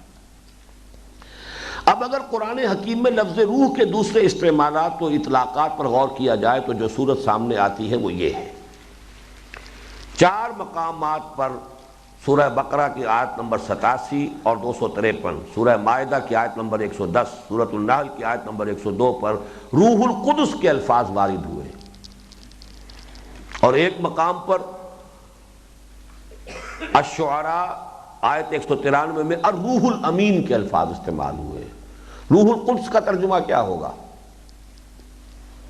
جی پاک روح، حالانکہ یہ مرکب اضافی کی شکل میں ہے، پاکی کی روح، جیسے دین الحق ہے مرکب اضافی، مراد ہے حق دین، سچا دین، تو مرکب توصیفی کبھی کبھی مرکب اضافی کی شکل میں آتا ہے کہ شکلاً نحوی قواعد کی روح سے لفظاً وہ مرکب اضافی ہے، دین الحق حق کا دین، روح القدس سے یعنی پاکی کی روح، لیکن دین الحق سے بھی مراد سچا دین، اور یہاں پر پاکی کی روح سے مراد پاک روح، اور سب کے نزدیک ہے ان تمام مقامات پر مراد غالب اکثریت کے نزدیک حضرت جبرائیل ہے علیہ الصلوۃ والسلام۔ روح القدس نزل بہ الروح الامین علی قلبک لتکون من المنذرین، حضرت جبرائیل۔ اچھا نمبر 2 مقامات پر المعارج 4 اور القدر 4 الروح الملائکۃ والروح کے الفاظ آئے ہیں، اور ایک مقام پر سورہ نبا کی آیت نمبر 38 یقوم الروح یوم یقوم الروح والملائکۃ، روح اور فرشتے، اور اگرچہ بعض شاذ رائیں اور بھی پائی جاتی ہیں، لیکن جمہور کے نزدیک یہ عام پر خاص یا خاص پر عام کے عطف کا معاملہ ہے، یعنی ملائکہ عام اور روح سے مراد روح الامین یعنی حضرت جبرائیل، یہ عام پر خاص کا عطف ہو رہا ہے۔ ایک دوسری رائے اور بھی ہے، اس کا میں نے یہاں تذکرہ نہیں کیا ہے، کہ یہ الروح جو ہے یہ ایک عجیب مخلوق ہے، یہ ایک حدیث کے اندر تذکرہ موجود ہے، ایک ایسا فرشتہ کہہ لیں، ایک ایسا وجود روحانی یا نورانی جس سے تمام ارواح انسانیہ صادر ہوتی ہیں۔ اس الروح کا مشاہدہ حضور نے کیا ہے جو شب اسراء میں، شب معراج میں، اس کی ہزاروں زبانیں ہیں، ہزاروں ہاتھ ہیں، یہ در حقیقت تمام انسانوں کی ارواح کا گویا کہ ایک مخزن ہے، جسے میں نے کولڈ سٹوریج کہا تھا کہ تمام ارواح پیدا کرنے کے بعد ایک کولڈ سٹوریج میں سلا دی گئی ہیں، تو اس کو بھی بعض لوگوں کے نزدیک الروح سے تعبیر کیا گیا، لیکن اکثر لوگوں کے نزدیک ان آیات میں الروح سے مراد جبرائیل۔ لیکن یہ مقامات بڑے مشکل ہیں، ان کے بارے میں کبھی تفاصیل میں جائیں گے اور تفاسیر کا مطالعہ کریں گے تو آپ کو اتنے قول ملیں گے، اتنے امکانی جو ہے آراء کا تذکرہ ملے گا کہ آدمی کے لیے مشکل ہو جاتا ہے۔ میں نے یہاں پر ان چاروں الفاظ کو سمو دیا ہے، بڑی عظیم حقیقت پر جا کر یہ چاروں چیزیں جو ہے یکجا ہو جاتی ہیں۔ یہ سارا معاملہ جو ہے جب اس اپنی انتہا کو پہنچے گا تب یہ ساری بحث اور اس کی اہمیت سمجھ میں آئے گی۔ بڑی محنت کی تھی میں نے جس زمانے میں یہ مضمون لکھا ہے، اس لیے کہ امر کن کن معنی میں قرآن میں آیا ہے، احصاء کیا ہے، استقصاء کیا ہے، یہ کن فیکون کتنی آیات میں آیا ہے اس کا پورا احاطہ کیا ہے، روح کا لفظ کن کن آیات میں آیا ہے، کس کس طور سے آیا اس کا احاطہ کیا ہے۔ آگے چلیں گے لفظ نور آئے گا ابھی۔ نمبر 3 سورہ مجادلہ کی آیت نمبر 22 میں مومنین صادقین کے لیے اللہ تعالیٰ کی تائید کے ضمن میں ایدہم بروح من کے الفاظ آئے ہیں، جس سے مراد ہے اللہ تعالیٰ کی غیبی مدد، جیسا کہ قرآن حکیم کے دوسرے مقامات جیسے سورہ انفال 12 اور سورہ آل عمران 124 سے 125 سے معلوم ہوتا ہے کہ اکثر ملائکہ ہی کے ذریعے سے یہ اللہ تعالیٰ کی مدد جو ہے پہنچائی گئی ہے۔ نمبر 4 اپنی ذات مبارکہ کی جانب اضافت کی نسبت کے ساتھ لفظ روح کو اللہ تعالیٰ نے قرآن حکیم میں 6 مقامات پر استعمال کیا ہے۔ روحی، میری روح، 3 بار تخلیق انسانی کے ضمن میں کہ تخلیق اور تسویہ کے مراحل کی تکمیل کے بعد اس میں اللہ نے اپنی روح میں سے پھونکا۔ وہ 2 آیتیں ہم صبح پڑھ چکے ہیں، سورہ صاد میں بھی ہے اور سورہ حجر میں ہے۔ فَإِذَا سَوَّيْتُهُ وَنَفَخْتُ فِيهِ مِن رُوحِي فَقَعُوا لَهُ سَاجِدِينَ۔ اس سے پہلے کا ٹکڑا جو ہے اس میں اختلاف ہے، انی خالق بشرا من طین، یہ سورہ صاد میں ہے، انی خالق بشرا من صلصال من حمأ مسنون، یہ سورہ حجر میں ہے۔ لیکن اگلا ٹکڑا جو کا تو انہی الفاظ میں ہے، فَإِذَا سَوَّيْتُهُ، تخلیق بھی ہو جائے تسویہ بھی ہو جائے، وَنَفَخْتُ فِيهِ مِن رُوحِي، اور پھر میں اس میں اپنی روح میں سے پھونک دوں، فَقَعُوا لَهُ سَاجِدِينَ، تو گر پڑنا اس کے سامنے سجدے میں۔ تیسری مرتبہ سورہ سجدہ میں آیا ہے، ثُمَّ سَوَّاهُ فَنَفَخَ فِيهِ مِن رُوحِهِ، یہاں پر جو ہے وہ غائب کی اضافت کے ساتھ آیا ہے، اللہ نے اس کا تسویہ کیا۔ بَدَا خَلْقَ الْإِنسَانِ مِن طِین، اس نے انسان کی تخلیق کا آغاز فرمایا گارے سے، ثُمَّ سَوَّاهُ وَنَفَخَ فِيهِ مِن رُوحِهِ، پھر اس کا تسویہ کیا اور پھر اس میں اپنی روح میں سے پھونکا۔ 3 ہی بار حضرت مریم کے ذکر میں اس لفظ روح جو ہے اللہ تعالیٰ نے اپنی طرف نسبت کے ساتھ استعمال فرمایا، جن میں سے 2 مقامات سورہ انبیاء کی آیت 91 اور سورہ تحریم کی آیت نمبر 12 میں حضرت صدیقہ کے بطن میں حضرت مسیح کے استقرار حمل کے ضمن میں فرمایا گیا، ہم نے اپنی روح میں سے پھونکا۔ اور ایک مقام پر یعنی سورہ مریم کی آیت نمبر 17 میں بئی طور کہ جو فرشتہ انہیں حضرت مسیح کی بشارت دینے کے لیے بھیجا گیا تھا اسے روحنا ارسلنا الیہا روحنا فتمثل لہا بشرا سویا۔ 5ویں بات، آخری اور موضوع زیر بحث کے اعتبار سے اہم ترین یہ کہ سورہ نساء کی آیت نمبر 171 میں جہاں حضرت مسیح کو کلمتہ سے تعبیر فرمایا گیا، وہاں روح منہ کے الفاظ بھی اس کے لیے استعمال ہوئے، گویا کہ یہ سسٹر ٹرمز ہیں دونوں، کلمہ اور روح، یہ گویا کہ ایک ہی قبیل کی چیز ہے۔ حضرت مسیح کلمتہ القاہا الی مریم وروح منہ، یہ دونوں تعبیرات ایک ہی حقیقت کے لیے۔ اب آئیے چوتھا لفظ نور۔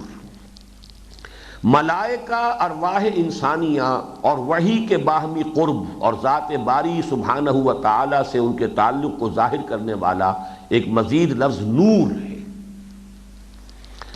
نمبر 1، یہ حقیقت تو اظہر من الشمس ہے کہ قرآن حکیم وحی کو نور قرار دیتا ہے، جیسے سورہ مائدہ کی آیات 44-46 میں تورات اور انجیل دونوں کو ہدم و نور، ہدایت بھی اور نور بھی، اور سورہ انعام کی آیت 91 میں تورات کے لیے نورم و ہدن للناس کے الفاظ وارد ہوئے۔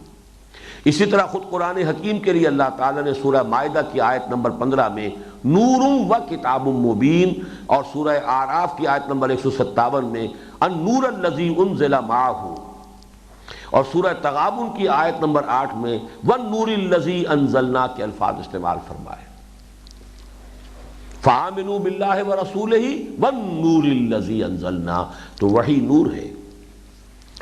معلوم ہوا کہ تورات، قرآن سب نور، وحی نور، وحی کو روحم من امرنا بھی کہا، وحی کو نور بھی کہا۔ آگے چلیے، فرشتوں کے بارے میں حدیث نبوی یہ مسلم شریف میں روایت موجود ہے، حضرت عائشہ سے میں صراحت کے ساتھ مذکور ہے کہ اللہ نے انہیں نور سے پیدا فرمایا۔ نمبر 3، روح محمدی علی صاحب الصلاۃ والسلام کے بارے میں ایک مشہور حدیث جو اگرچہ محدثین کے معیار جرح و تعدیل پر تو پوری نہیں اترتی، تاہم اکثر صوفیہ ہی نہیں مفسرین نے بھی اسے قبول فرمایا ہے۔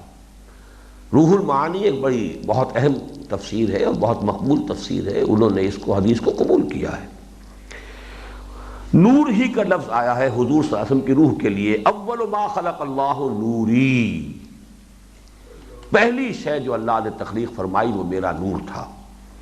اسی طرح ایک اور حدیث جس کا حوالہ تو تاحال دستیاب نہیں ہو سکا، یہ تاحال آج سے 8 سال پہلے کی بات ہو رہی ہے، میں آج اس کا ایک حوالہ لے کر آیا ہوں، وہ ابھی میں آپ کو بتاتا ہوں۔ لیکن معتبر ذرائع سے معلوم ہوا ہے کہ مولانا غلام مرشد مرحوم اسے اپنے درس میں بیان کیا کرتے تھے۔ یہ ہمارے ساتھی جو انجمن کے بزرگ ساتھیوں میں سے ہے ملک محمد بشیر صاحب، یہ اصل میں اور تنظیم میں بھی شامل ہوئے تھے، اور بہرحال چونکہ اپنے وہ بڑھاپے اور بیماری کی وجہ سے وہ معتذرین میں سے ہیں، یا یہ کہ لا تعلق لوگوں میں سے، لیکن تنظیم میں اصلاً شمولیت کی تھی انہوں نے۔ وہ اصل میں بہت معتقد بھی رہے اور مولانا غلام مرشد کے درس میں بہت طویل عرصے تک بیٹھتے رہے۔ وہ یہ حدیث سنایا کرتے تھے، حضرت جابر رضی اللہ تعالیٰ عنہ سے مروی، کہ حضرت جابر نے حضور سے سوال کیا کہ سب سے پہلی شے اللہ نے کیا پیدا کی؟ تو حضور نے جواب دیا، نور و نبی کا یا جابر، نور و نبی کا، اے جابر اللہ نے سب سے پہلی شے جو پیدا کی ہے وہ تیرے نبی کا نور، تیرے نبی کا نور۔ اور واقعتاً یہ الفاظ ایسے محسوس ہوتے ہیں، اس میں جو شفقت ہے، جو عنایت ہے۔ تو وہ بات جو کبھی مولانا مودودی نے کہی تھی کہ احادیث کے پڑھتے رہنے سے ایک ملکہ لوگوں میں پیدا ہو جاتا ہے کہ کسی عبارت کے بارے میں کہہ سکیں کہ یہ قول نبوی ہو سکتا ہے کہ نہیں، ایک مناسبت پیدا ہو جاتی ہے، تو یہ محسوس ہوتا ہے کہ یہ حدیث نبوی کے الفاظ ہیں۔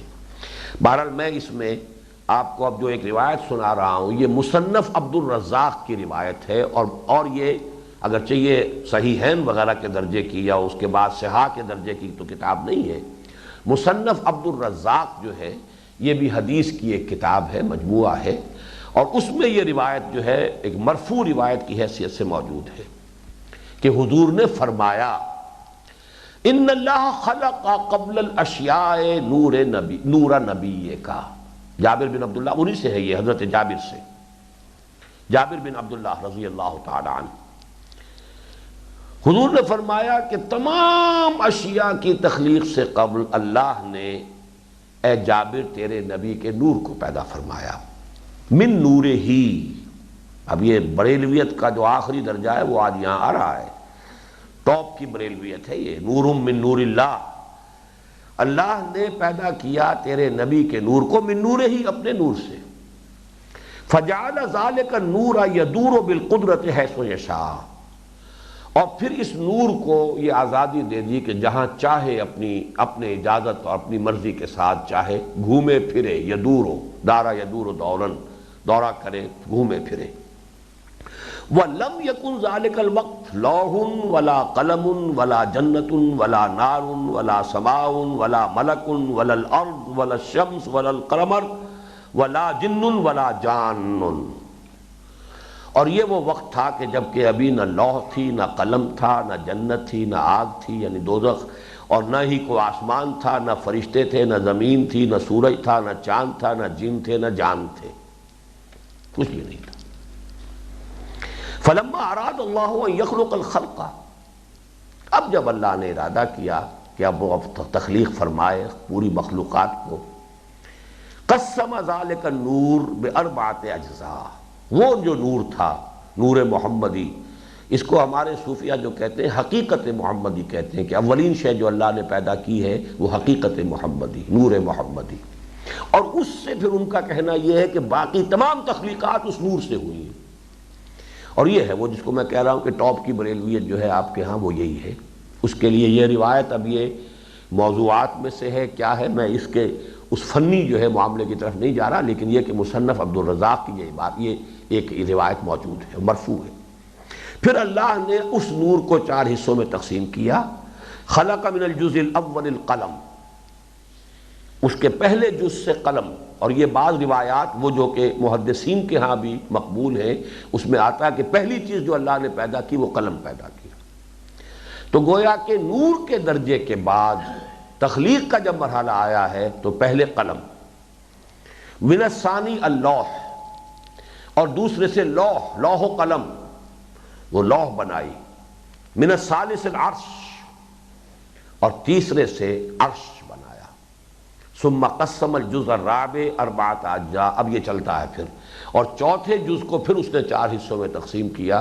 اب یہ پوری روایت جو ہے اس کتاب میں نہیں ہے، یہ ڈاکٹر میر ولی الدین کی کتاب ہے دی قرآنک صوفزم، اور اس کے اندر یہ روایت ہے۔ میں نے صرف یہ چاہا کہ اس روایت جس کا کہ میں نے یہاں حوالہ دیا ہے اس کی اگر کوئی ہے، کوئی روایت کی شکل میں بھی ضعیف یا قوی یا موضوع یا جو بھی ہے تو وہ بھی آپ کے علم میں آ جائے، کیونکہ میں نے یہاں لکھا تھا کہ اس کی روایت ابھی تک میری دسترس وہاں تک نہیں ہو سکی۔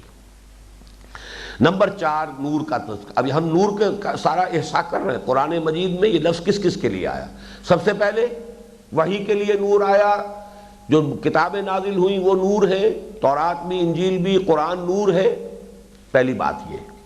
دوسری بات یہ کہ محمد الرسول اللہ صلی اللہ علیہ وسلم نے اپنے بلکہ فرشتوں کے بارے میں حدیث نبوی میں یہ موجود ہے، اور یہ مسلم شریف کی روایت ہے، یہ تو صحیحین میں سے ایک کی ہے کہ فرشتوں کی تخلیق نور سے ہوئی ہے۔ تیسری بات حضور صلی اللہ علیہ وسلم کی، اب اس کو میں جو تطبیق کروں گا، میں نے جہاں ان چیزوں کو جوڑا ہے وہ میں بعد میں بیان کروں گا۔ تیسری چیز اس روایت کو ذہن میں لے آئیے کہ پہلی چیز جو اللہ نے پیدا فرمائی، ایک تو وہ روایت جو بہت ہی عام ہے، جس کو کہ مفسرین نے بھی صحیح تسلیم کیا ہے، چاہے محدثین اس کی سند میں کلام کرتے ہوں کہ اول ما خلق اللہ نوری، باقی یہ طویل روایت بھی جو ہے اس کی شرح پر وہ بھی میں نے آپ کو سنا دی۔ چوتھی بات، خود ذات باری تعالیٰ کے لیے انسانی ذہن کی محدودیت اور نارسائی کے پیش نظر قریب ترین لفظ جو بطور تمثیل اختیار کیا گیا وہ نور ہی ہے، جیسے سورہ نور کی آیت نمبر 25 اللہ نور السماوات والارض کے الفاظ مبارکہ، اور حضرت عائشہ صدیقہ رضی اللہ تعالی عنہا سے جو منقول قول ہے کہ شب معراج کے بارے میں جب ان سے کہا گیا کہ کچھ لوگ کہتے ہیں کہ حضور نے معراج میں اللہ کو دیکھا، تو انہوں نے جو فرمایا وہ کیا بات تھی؟ نور انا یرا، وہ تو نور ہے، اسے دیکھا کیسے جا سکتا ہے؟ نور تو اسے کس چیز سے دیکھا جائے گا؟ نور کے ذریعے سے آپ کسی اور شے کو دیکھتے ہیں، نور کو کیسے دیکھیں گے؟ نور انا یرا، تو ایک تو قرآن مجید کے الفاظ، اچھا یہ بھی بہرحال یہ جو حضرت عائشہ کا قول ہے یہ بھی ثقہ قول ہے اور مقبول قول ہے، اس کی سند حضرت عائشہ تک جو ہے وہ صحیح ہے۔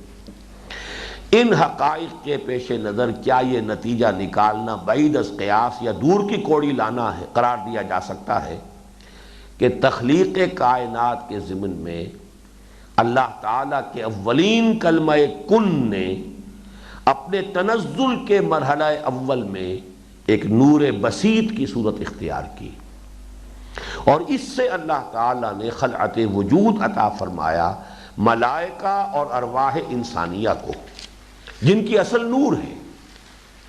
ارواح انسانیہ بھی نور سے تخلیق پائیں، ملائکہ حدیث مرفوع موجود ہے اور حدیث صحیح ہے، صحیح مسلم کی، کہ نور سے پیدا کیے گئے، اور جو صاحب تشخص و شعور ہی نہیں، خود شعوری کی نعمت عظمیٰ سے بھی سرفراز ہیں۔ اور اس میں کون سے تعجب کی بات ہے کہ ان ملائکہ اور ارواح انسانیہ میں سب سے پہلے خلعت وجود سے سرفراز ہونے والی ہستی نور محمدی صلی اللہ علیہ وسلم یعنی روح محمدی ہی ہو، فداہ آباؤنا و امہاتنا۔ یہ تطبیق اب ہو رہی ہے کہ تنزل اول جو ہے اللہ کے کلمہ کن کا، میں نے جو بحث کی تنزل ذات باری تعالیٰ کی نہیں ہے، اللہ کے کلمہ کن کا تنزل ہے، ذات اپنی جگہ پر قائم۔ جیسے میں اگر کہتا ہوں کن تو میرا وجود اپنی جگہ پر مستقل بذات ہے، اس میں کوئی کمی نہیں ہوئی ہے، وجود کا تو قائم ہے۔ یہ کلمہ کن ہے، آخر اس میں انرجی ہے، یہ فضا کے اندر جو بھی اس نے لہریں پیدا کی ہیں وہ لہریں بہت بڑی طاقت رکھنے والی ہیں. ہمارے پاس اگر سینسیٹیو جو ہیں وہ موجود ہوں انسٹرومنٹس تو آج سے ہزاروں برس پہلے کی جو لہریں تھیں ان کو بھی کیپچر کیا جا سکتا ہے. کہیں نہ کہیں خلا کے اندر موجود ہیں آج بھی, انہیں آپ واپس لا سکتے ہیں. تو یہ میرا لفظ کن ہے جس نے کہ یہ ساری شکل اختیار کی ہے.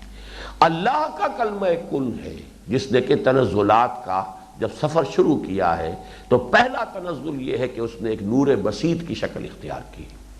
اس میں دو الفاظ نوٹ کیجئے, نور بسیط و لطیف و خلق. اس نور میں حرارت نہیں تھی, یہ نور بسیط تھا, پھیلا ہوا, نہایت لطیف. اس نور سے پھر پیدا ہوئے ہیں اس مرحلے پر ملائکہ اور ارواح انسانیہ. اور ارواح انسانیہ میں اچھا ان ملائکہ میں بھی کون سی بات غلط ہو کہ ارواح کی پہلے ہوئی ہو ملائکہ کی بعد میں ہوئی ہو, اور ارواح انسانیہ میں سب سے پہلے روح محمدی کی تخلیق ہوئی ہو. یہ کوئی چیز نہ مستبعد ہے, نہ کوئی ہمارے عقیدے کو متزلزل کرنے والی ہے, نہ اس میں کسی درجے میں کوئی شرک کی آمیزش ہے کہ اول ما خلق اللہ نوری, یعنی اول ما خلق اللہ روحی. سب سے پہلے اللہ نے, آخر کوئی نہ کوئی شے تو پہلے پیدا کی ہے نا, سب سے پہلے جو شے اللہ نے پیدا کی وہ میری روح. یہاں تک تو میرے نزدیک نہ توحید میں کوئی رکھنا پڑتا ہے. البتہ آگے کی بات وہ پھر اس سے بحث ہوگی کہ وہ روایت کس پائے کی ہے, اس سے آگے کی باتیں کہ پھر اسی نور کے 4 حصے ہوئے, اس میں سے ایک سے قلم, ایک سے لوح, ایک سے یہ, ایک سے وہ بنا, یہ اصل میں پھر بات کی باتیں ہیں. لیکن یہ کہ اس حد تک جو معاملہ ہے وہ میرے نزدیک, کم سے کم میرے نزدیک قابل قبول ہے. کسی اور کو قبول ہو نہ ہو اس سے مجھے بحث نہیں.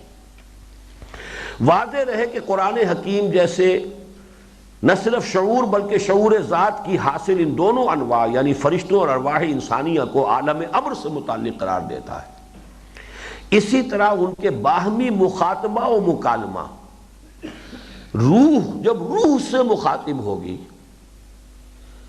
روح نبی روح محمدی اور روح القدس, ان دونوں کا مکالمہ ہے جس کا نام وحی ہے. وحی کیا ہے؟ حضرت جبرائیل حضور تک منتقل کر رہے ہیں, اور روح الامین روح القدس روح محمدی صلی اللہ علیہ وسلم. وحی در حقیقت وہ ان کانوں سے حضور نہیں سنتے تھے, وہ قلب سے سنتے تھے. اس کا تعلق سارا جو ہے وہ جو آج صبح ہم نے پڑھا تھا انسانی وجود کا, وہ دوسرا حصہ نزل بہ روح الامین علی قلبک, وہ قلب پر براہ راست نازل ہوئی ہے, اس کا کوئی تعلق ان کانوں کے ساتھ نہیں ہے. اس حوالے سے یہ روح کا ہم کلام ہونا ہے روح کے ساتھ. روح محمدی صلی اللہ علیہ وسلم ہم کلام ہوئی ہے روح الامین سے, روح قدس سے. اس لیے وحی کو بھی روح کہا ہے, فرشتہ بھی روح, اور روح کے ساتھ عالم امر کا لفظ بھی اس کے اندر ایڈ ہو گیا. وحی بھی روح, وحی کی ریسیپینٹ بھی روح محمدی. وہی الفاظ چل رہے ہیں روح اور امر, اور وہی نور کا لفظ. در حقیقت یہ سب کے سب ایک قبیل کی چیزیں ہیں. واضح رہے کہ قرآن حکیم جیسے نہ صرف شعور بلکہ شعور ذات کی حاصل ان دونوں انواع یعنی فرشتوں اور ارواح انسانیہ کو عالم امر سے متعلق قرار دیتا ہے. یہ ذرا الفاظ جو آئے ہیں اس کو نوٹ کیجئے. ایک ہے شعور کانشسنس, ایک ہے خود شعوری سیلف کانشسنس. اس زمین آسمان کا فرق ہے. کانشسنس تو حیوانات میں بھی ہے, سیلف کانشسنس شعور ذات. کتا بھی دیکھ رہا ہے, میں بھی دیکھ رہا ہوں, لیکن کتا جب دیکھتا ہے اس کو یہ شعور نہیں ہوتا کہ میں دیکھ رہا ہوں.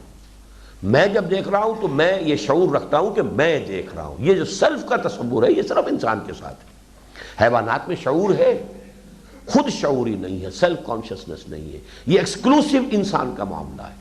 اسی طرح سیلف کانشسنس جنات کی بھی ہے, اسی طرح سیلف کانشسنس ملائکہ کی بھی ہے. اس کل کائنات میں صرف 3 یہ مخلوقات ہیں جن کے اندر خود شعوری موجود ہے. فرشتہ بھی صاحب تشخص اور خود شعوری کی صلاحیت رکھنے والا وجود ہے. جن بھی صاحب تشخص اور خود شعوری کا حامل ہے, انسان بھی صاحب تشخص اور خود شعوری کا حامل ہے. اس لیے میں نے یہاں یہ کہا ہے کہ نہ صرف شعور بلکہ شعور ذات کی حامل ان دونوں انواع یعنی فرشتوں اور ارواح انسانیہ کو عالم امر سے متعلق قرار دیتا ہے، اسی طرح ان کے باہمی مخاطبہ و مکالمہ اور خود اللہ تعالیٰ کے ان دونوں سے خطاب و کلام کو بھی، جس کا نام وحی ہے، جس کا اصطلاحی نام وحی ہے، عالم امر سے متعلق قرار دیتا ہے۔ چنانچہ جب فرشتہ اللہ سے حاصل کرتا ہے تو بھی وحی ہوتی ہے، وہ اللہ وحی کرتا ہے تو فرشتوں میں ہلچل بچ جاتی ہے، اور پھر فرشتے ایک دوسرے سے، یہ تو حدیث ہے، صحیح حدیث ہے، ماذا قال آنفا، قرآن مجید میں ہے، قال الحق، تو وہ بھی اس کے لیے بھی لفظ وحی ہے۔ اس موضوع پر قرآن حکیم کا ذروہ سنام یعنی اہم ترین مقام سورہ شورى کی آیات 51 اور 52 ذرا ان توجہ سے سنیے اب۔ وَمَا كَانَ لِبَشَرٍ أَن يُكَلِّمَهُ اللَّهُ إِلَّا وَحْيًا أَوْ مِن وَرَاءِ حِجَابٍ أَوْ يُرْسِلَ رَسُولًا فَيُوحِيَ بِإِذْنِهِ مَا يَشَاءُ إِنَّهُ عَلِيٌّ حَكِيمٌ وَكَذَلِكَ أَوْحَيْنَا إِلَيْكَ رُوحًا مِّنْ أَمْرِنَا، لفظ روح بھی آ گیا، امرنا بھی آ گیا، لفظ وحی بھی آ گیا، وَكَذَلِكَ أَوْحَيْنَا إِلَيْكَ رُوحًا مِّنْ أَمْرِنَا مَا كُنْتَ تَدْرِي مَا الْكِتَابُ وَلَا الْإِيمَانُ وَلَكِنْ جَعَلْنَاهُ نُورًا نَهْدِي بِهِ مَن نَّشَاءُ مِنْ عِبَادِنَا۔ یہ چاروں الفاظ جن پر میں نے بحث کی ہے اتنی دیر میں، چاروں اس ایک آیت میں جمع ہیں۔ وَكَذَلِكَ أَرْسَلْنَا أَوْحَيْنَا إِلَيْكَ رُوحًا مِّنْ أَمْرِنَا مَا كُنْتَ تَدْرِي مَا الْكِتَابُ وَلَا الْإِيمَانُ وَلَكِنْ جَعَلْنَاهُ نُورًا نَهْدِي بِهِ مَن نَّشَاءُ مِنْ عِبَادِنَا وَإِنَّكَ لَتَهْدِي إِلَىٰ صِرَاطٍ مُسْتَقِيمٍ۔ اور کسی بشر کی بھی یہ شان نہیں ہے کہ اللہ اس سے کلام کرے مگر وحی کے ذریعے یا پردے کی اوٹ سے یا بھیجے کسی فرشتے کو، پس وہ وحی کر دے اس کے اذن سے جو وہ چاہے۔ وہ بڑا ہی عالی مقام اور بڑا ہی حکیم ہے۔ اور اسی طرح ہم نے تمہاری طرف بھی وحی کی ہے ایک روح اپنے امر میں سے، نہ تم یہ جانتے تھے کہ کتاب کیا ہے اور نہ یہ جانتے تھے کہ ایمان کیا ہے، لیکن ہم نے اس کو ایک نور بنا دیا جس سے ہم ہدایت دیتے ہیں اپنے بندوں میں سے جس کو چاہتے ہیں، اور بے شک تم ایک سیدھی راہ کی طرف رہنمائی کرنے والے ہو۔ ان آیات مبارکہ میں روح، امر، وحی اور نور کے الفاظ مبارکہ جو ہماری اس پوری بحث کا مبنا و مدار ہے، جس شان سے وارد ہوئے ہیں، اس کی کوئی دوسری مثال اغلباً خود قرآن میں بھی موجود نہیں، واللہ عالم۔ یہی وجہ ہے کہ ہم نے ان دو آیات کو اس موضوع پر قرآن حکیم کا ذروہ سنام قرار دیا ہے۔ اب آئیے جو بحث کی تکملہ ہے، اس کو صاف کیجئے بھائی۔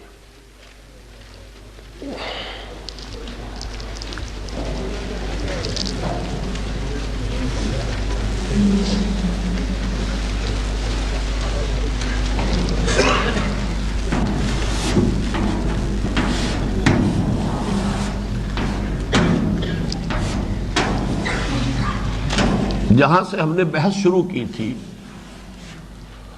ذات باری واجب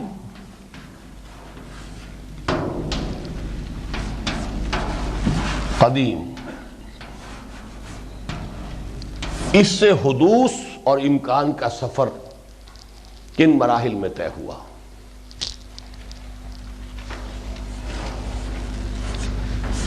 صدور کلمہ کن، یہ صدور کا لفظ لا رہا ہوں میں اب۔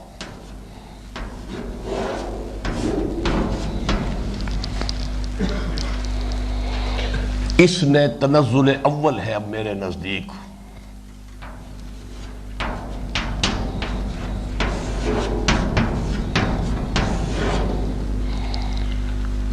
بسیط، لطیف اور خنک نور،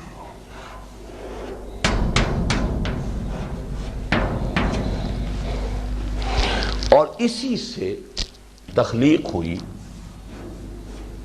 ارواح انسانیہ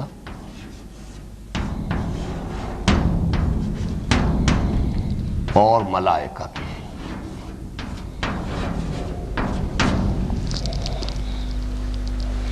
تنزل دو، اور یہ سارا جو ہے عالم امر ہے۔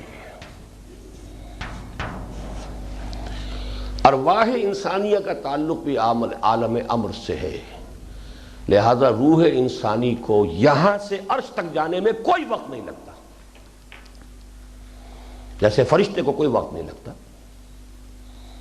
جبرائیل عرش سے فرش تک آنے واحد میں آتا ہے،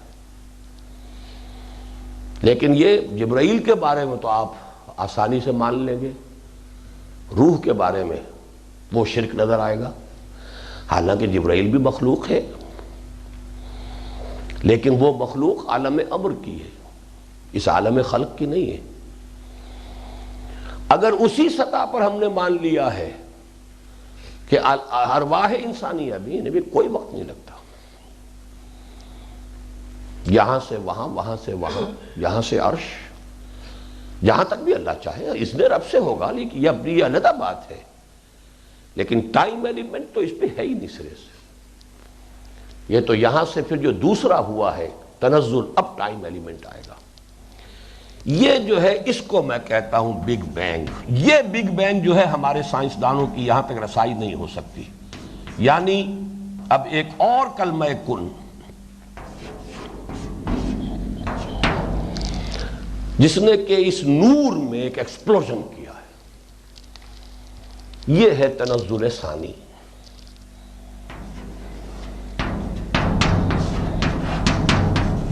جس سے ناری کرے وجود میں آئے ہیں۔ آج آپ اگر پڑھیں گے، آپ یہ فرسٹ 3 منٹس ایک کتاب لکھی ہے ایک سائنسدان نے، اس کی جو وہ ایکسپلوژن ہوا ہے، اس کے نتیجے میں جو کرہ، آتشی کرہ وجود میں آیا ہے، بلینز نہیں ٹریلینز ڈگری سینٹی گریڈ کی ہیٹ تھی اس کی، اس کا تو آدمی چکرا جاتا ہے، اس کی حرارت کا کیا عالم تھا۔ اس نار سے اس سطح پر مخلوق پیدا ہوئی ہے جنات۔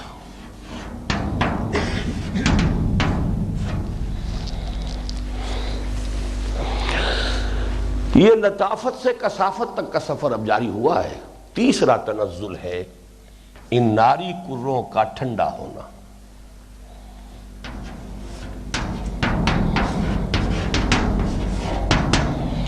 جس سے خاک، آب اور باد وجود میں آئے۔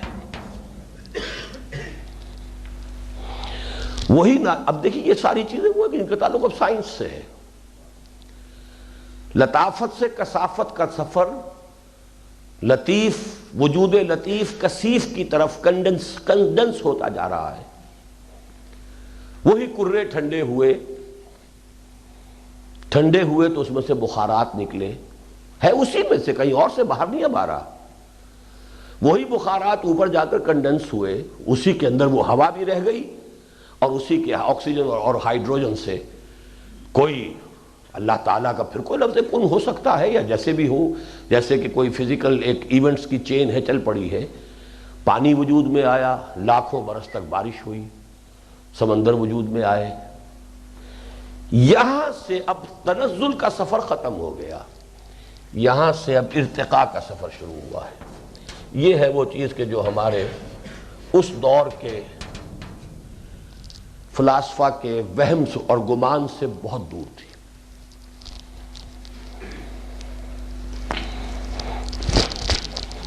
وہی چیزیں جو سپلٹ ہوئی تھی، انہی میں اب تالیف شروع ہوئی۔ حیوانات و نباتات کی تخلیق اور ارتقاء کا عمل۔ تنزل تو یہاں تک ختم ہو گیا۔ اب یہاں پہ ذرا شعر میں نے کہا تھا نوٹ کراؤں گا، بے دل کا بڑا بہت گہرا شعر ہے۔ ہر دو عالم خاک شد تا بست نقش آدمی، اے بہار نیستی از قدر خود ہوشیار باش۔ دو عالم، عالم امر اور عالم خلق، جب خاک ہو گیا، کثافت کی وہ انتہا، نزول کی، تنزل کی وہ انتہا کہ جب اس کرے کے اوپر کرسٹ آ گیا، جیسے کہ انگارے کے اوپر راکھ آ جاتی ہے، ہر دو عالم خاک شد۔ اب یہاں سے انسان کی تخلیق کا نقش بننا شروع ہوا۔ ہر دو عالم خاک شد، انسان کی تخلیق کے لیے اللہ نے کتنا لمبا سفر طے کیا ہے، کرایا ہے، جو بھی ہے اللہ نے نہیں کیا، معاذ اللہ، تنزلات اس کے کلمہ کن کے ہیں۔ سارے شرک اور سارے پینتھیزم سے آپ کو یہاں پر نجات مل گئی، صرف اس فرق کرنے سے کہ یہ تنزلات ذات باری کے نہیں، یہ تنزلات اس کے امر کن کے۔ اس امر کن کے ساتھ ہی امر، نور، یہ سارے الفاظ جو ہم نے چاروں پڑھے ہیں، روح یہ جمع ہے، روح انسانی، روح ملک، یہ جو روح الامین، اور وحی بھی روح، امر کا لفظ، نور کا لفظ، نور وحی، روح انسانی بھی نور، فرشتہ بھی نورانی مخلوق، اور وحی بھی نور۔ تو اب یہ تکوین کا جو مرحلہ ہے عالم امر کا، اس کو تو چار الفاظ کے حوالے سے قرآن میں بحث ملے گی آپ کو، کن فیکون، امر، روح اور نور۔ اس کے بعد آگے چل کر اس بگ بینگ، یہ عالم خلق ہے، سائنس یہیں تک جا سکتی، اس سے آگے جا نہیں سکتی، اس لیے کہ اس سے آگے تو پھر وہ میٹا فزکس کا زمانہ ہے، وہاں جو ہے سائنس کا دائرہ ہی نہیں۔ لہذا خلق میں انہوں نے کہا کہ بگ بینگ سے آغاز ہوا، اور یہ صحیح ہے۔ جیسے کہ ارتقاء میں اگر یہ مان لیا جائے کہ ارتقاء وجود حیوانی کا ہوا ہے، روح کا کیا سوال ارتقاء کا؟ تو جو نظریہ ارتقاء ہے اس کی ساری خباثتیں، اس کے سارے مضرتیں ختم ہو جاتی ہیں۔ اسی طریقے سے جب یہ مان لیا کہ اس میں تنزل اللہ کے امر کن کا ہے، وہ شرک اور پینتھیزم جو ہے وہ ختم ہوا، ہماؤس کا معاملہ ختم ہوا، مجھ سے کلام صادر ہوا ہے، میں نے کن کہا ہے، اس سے میرے وجود میں کوئی کمی نہیں آئی۔ میرے وجود میں تو چلیے کمی آ گئی ہوگی، کوئی کیلوری کم ہوئی ہے میرے جسم میں، جب میں نے کہا کن تو کوئی نہ کوئی تو میری کیلوریز جو ہے برن ہوئی ہیں، اس انرجی کی شکل میں آئی ہیں۔ اللہ کے وجود میں کوئی کمی نہیں، اللہ کا وجود اپنی جگہ پر کامل چوں کا توں، لیکن اس کے کم امر کن نے یہ تنزل کا سفر طے کیا۔ لیکن اب ہے یہ جو ارتقاء کا مرحلہ ہے، خاک اور آب نے مل کر اس کرۂ ارضی پر حیات نباتاتی و حیوانی کا آغاز کیا ہے، ملے ہیں یہ۔ قرآن مجید کہتا ہے تین، دیکھیے انسانوں کا مادہ تخلیق قرآن نے کیا بتایا؟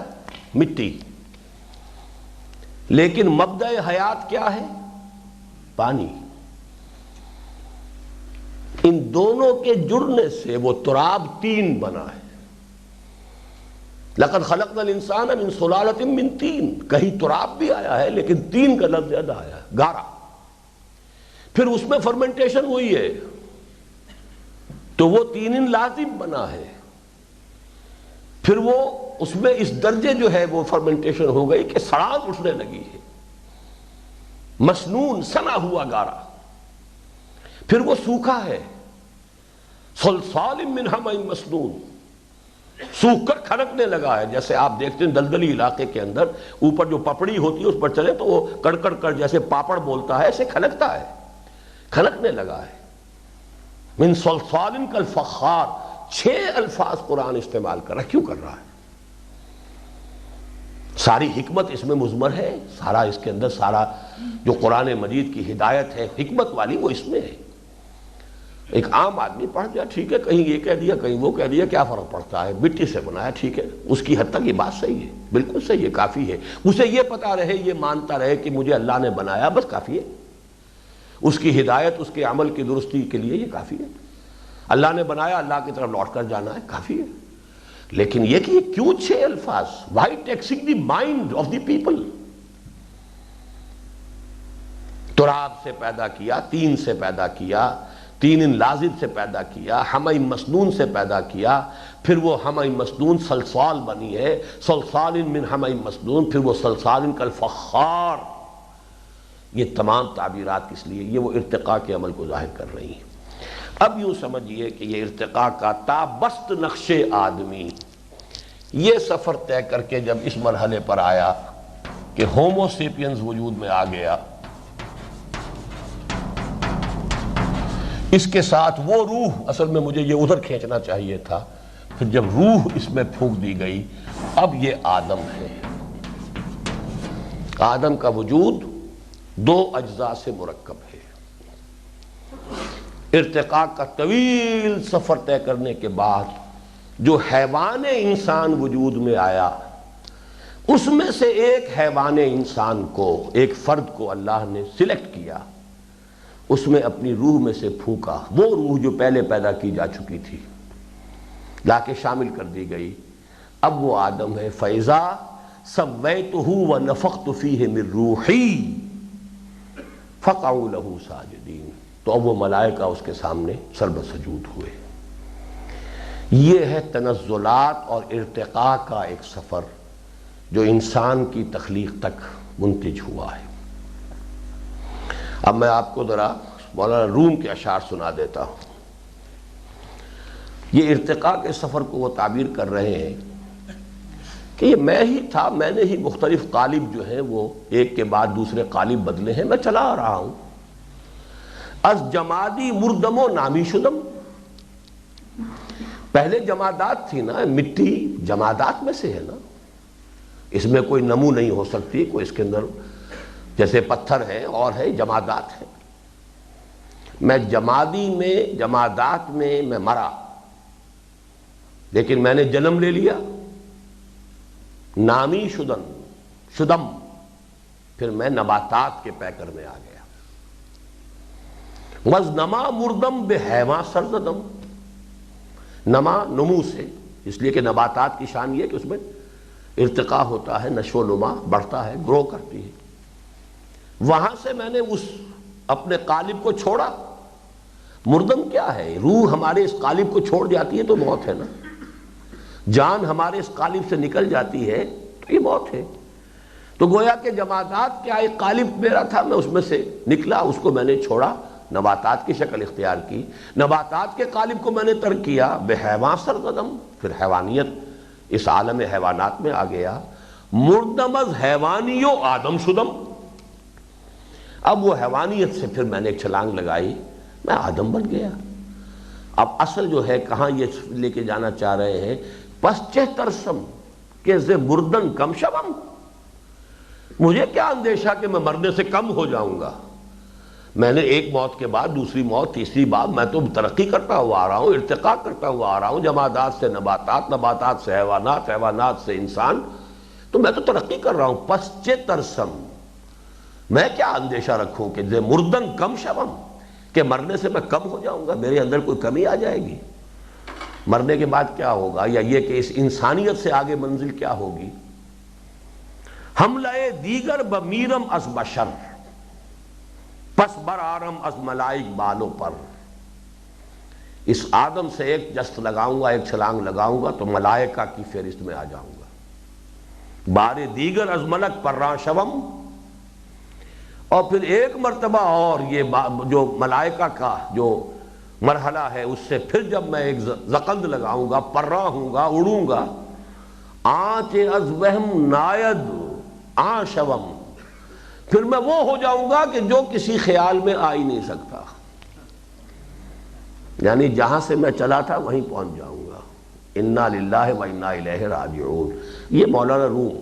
اب اس کا پہلا حصہ تو اس اعتبار سے بہت نوٹ وردی ہے کہ اگر کوئی یہ خیال کرتا ہے کہ یہ ارتقاء جو ہے ڈارون کا نظریہ ہے تو کس قدر احمقانہ خیال ہے، کتنی صدیوں پیشتر یہ سارا تصور جو ہے مولانا روم دے رہے ہیں۔ بلکہ ایک مسلمان جو سائنسدان تھا خاص طور پر، وہ تو اس طرح، یہ تو خیر صوفی ہیں، انہوں نے تو اور زقندیں لگائی ہیں اور چھلانگیں لگائی ہیں، لیکن یہ کہ وہ سائنسدان ابن مسکوہ ہے کہ جس نے یہ ارتقاء کا پورا فلسفہ سب سے پہلے پیش کیا ہے۔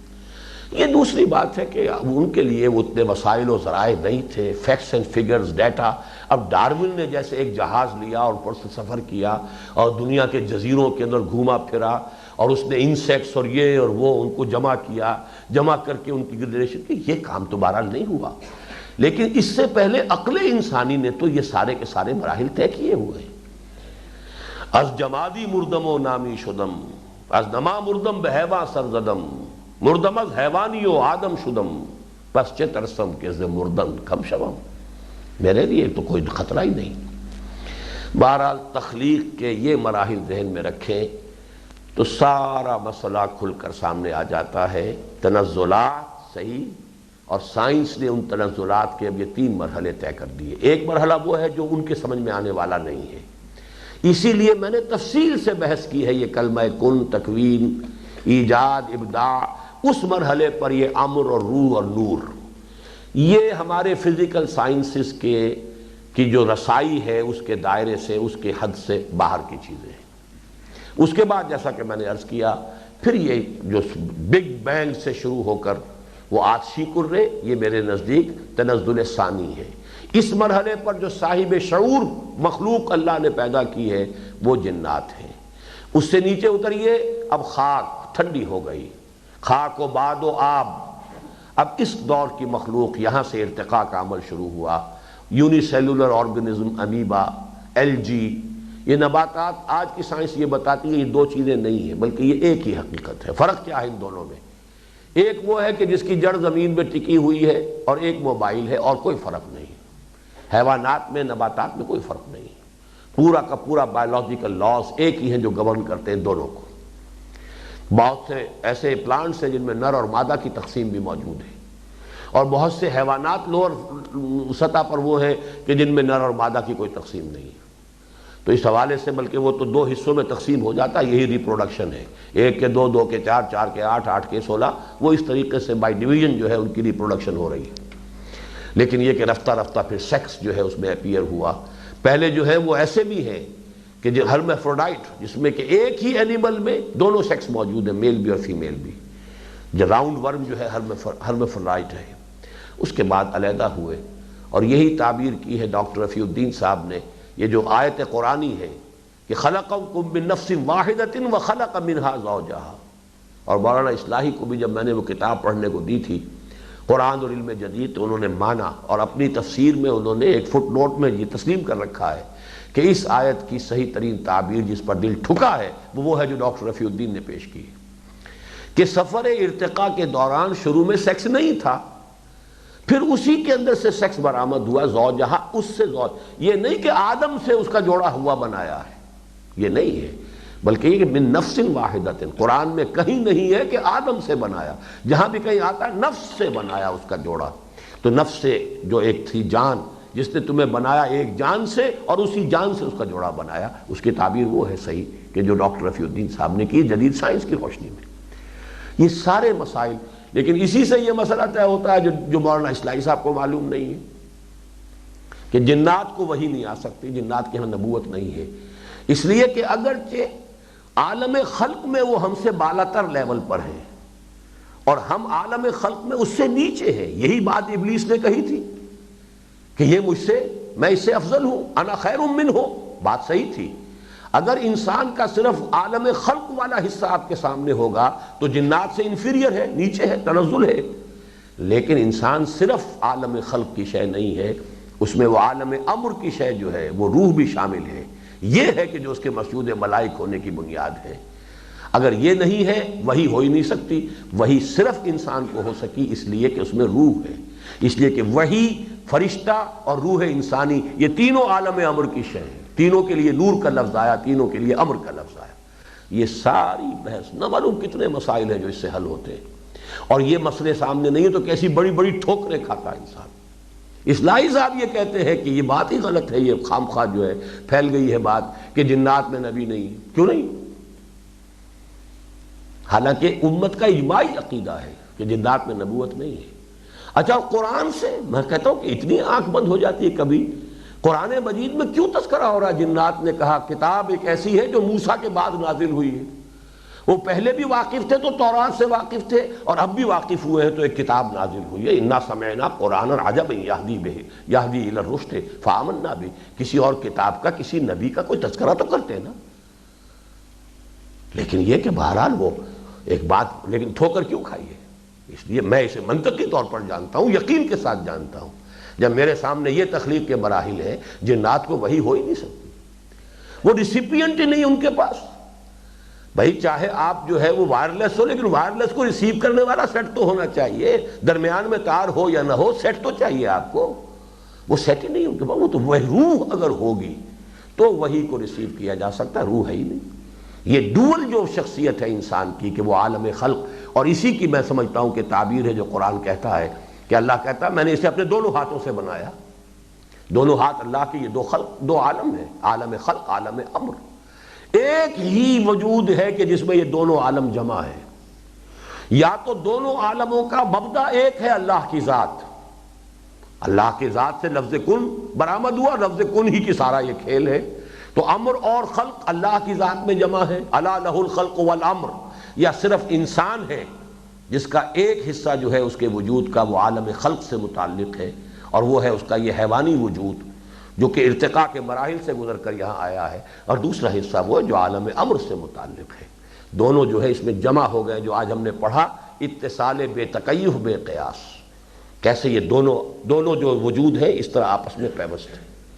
یہ ساری میٹا فزکس جو ہے قرآن مجید کی، وہ ان حقائق کو سامنے رکھیے تو ایسے ایسے عقدے حل ہوتے چلے جاتے ہیں، تمام چیزیں جو روشن نظر آتی ہیں. ایک صاحب نے ایک دفعہ ایک مثال دی تھی، ایک خاص کتاب، ایک تفسیر پڑھ کر انہوں نے کہا کہ مجھے ایسے محسوس ہوا جیسے کہ زندگی میں ایک مرتبہ پہلے یہ تجربہ ہوا تھا کہ ان کی بینائی خراب ہو گئی تھی، انہیں احساس نہیں تھا کہ مجھے اینک کی ضرورت ہے. اچانک جب پھر اینک صحیح نمبر کی لگی تو انہیں محسوس جیسے ایک دم چاندنا ہو گیا، مجھے ایک دم روشنی نظر آئی. تو واقعہ یہ ہے کہ اگر یہ سارے حقائق کونیہ سامنے ہوں تو پورے قرآن مجید میں آپ کو روشنی نظر آئے گی کہ اس کے تمام پہلو جو ہے گویا کہ روشن منور اجاگر ہو گئے، کہ ایک ایک لفظ آیا ہے تو کسی وجہ سے آیا ہے. ہر لفظ جو ہے، سلیکشن آف ورڈز، یہ تمام الفاظ جو آئے ہیں وہ حکمت کے اوپر مبنی ہے. یہ ساری بات تھی کہ جو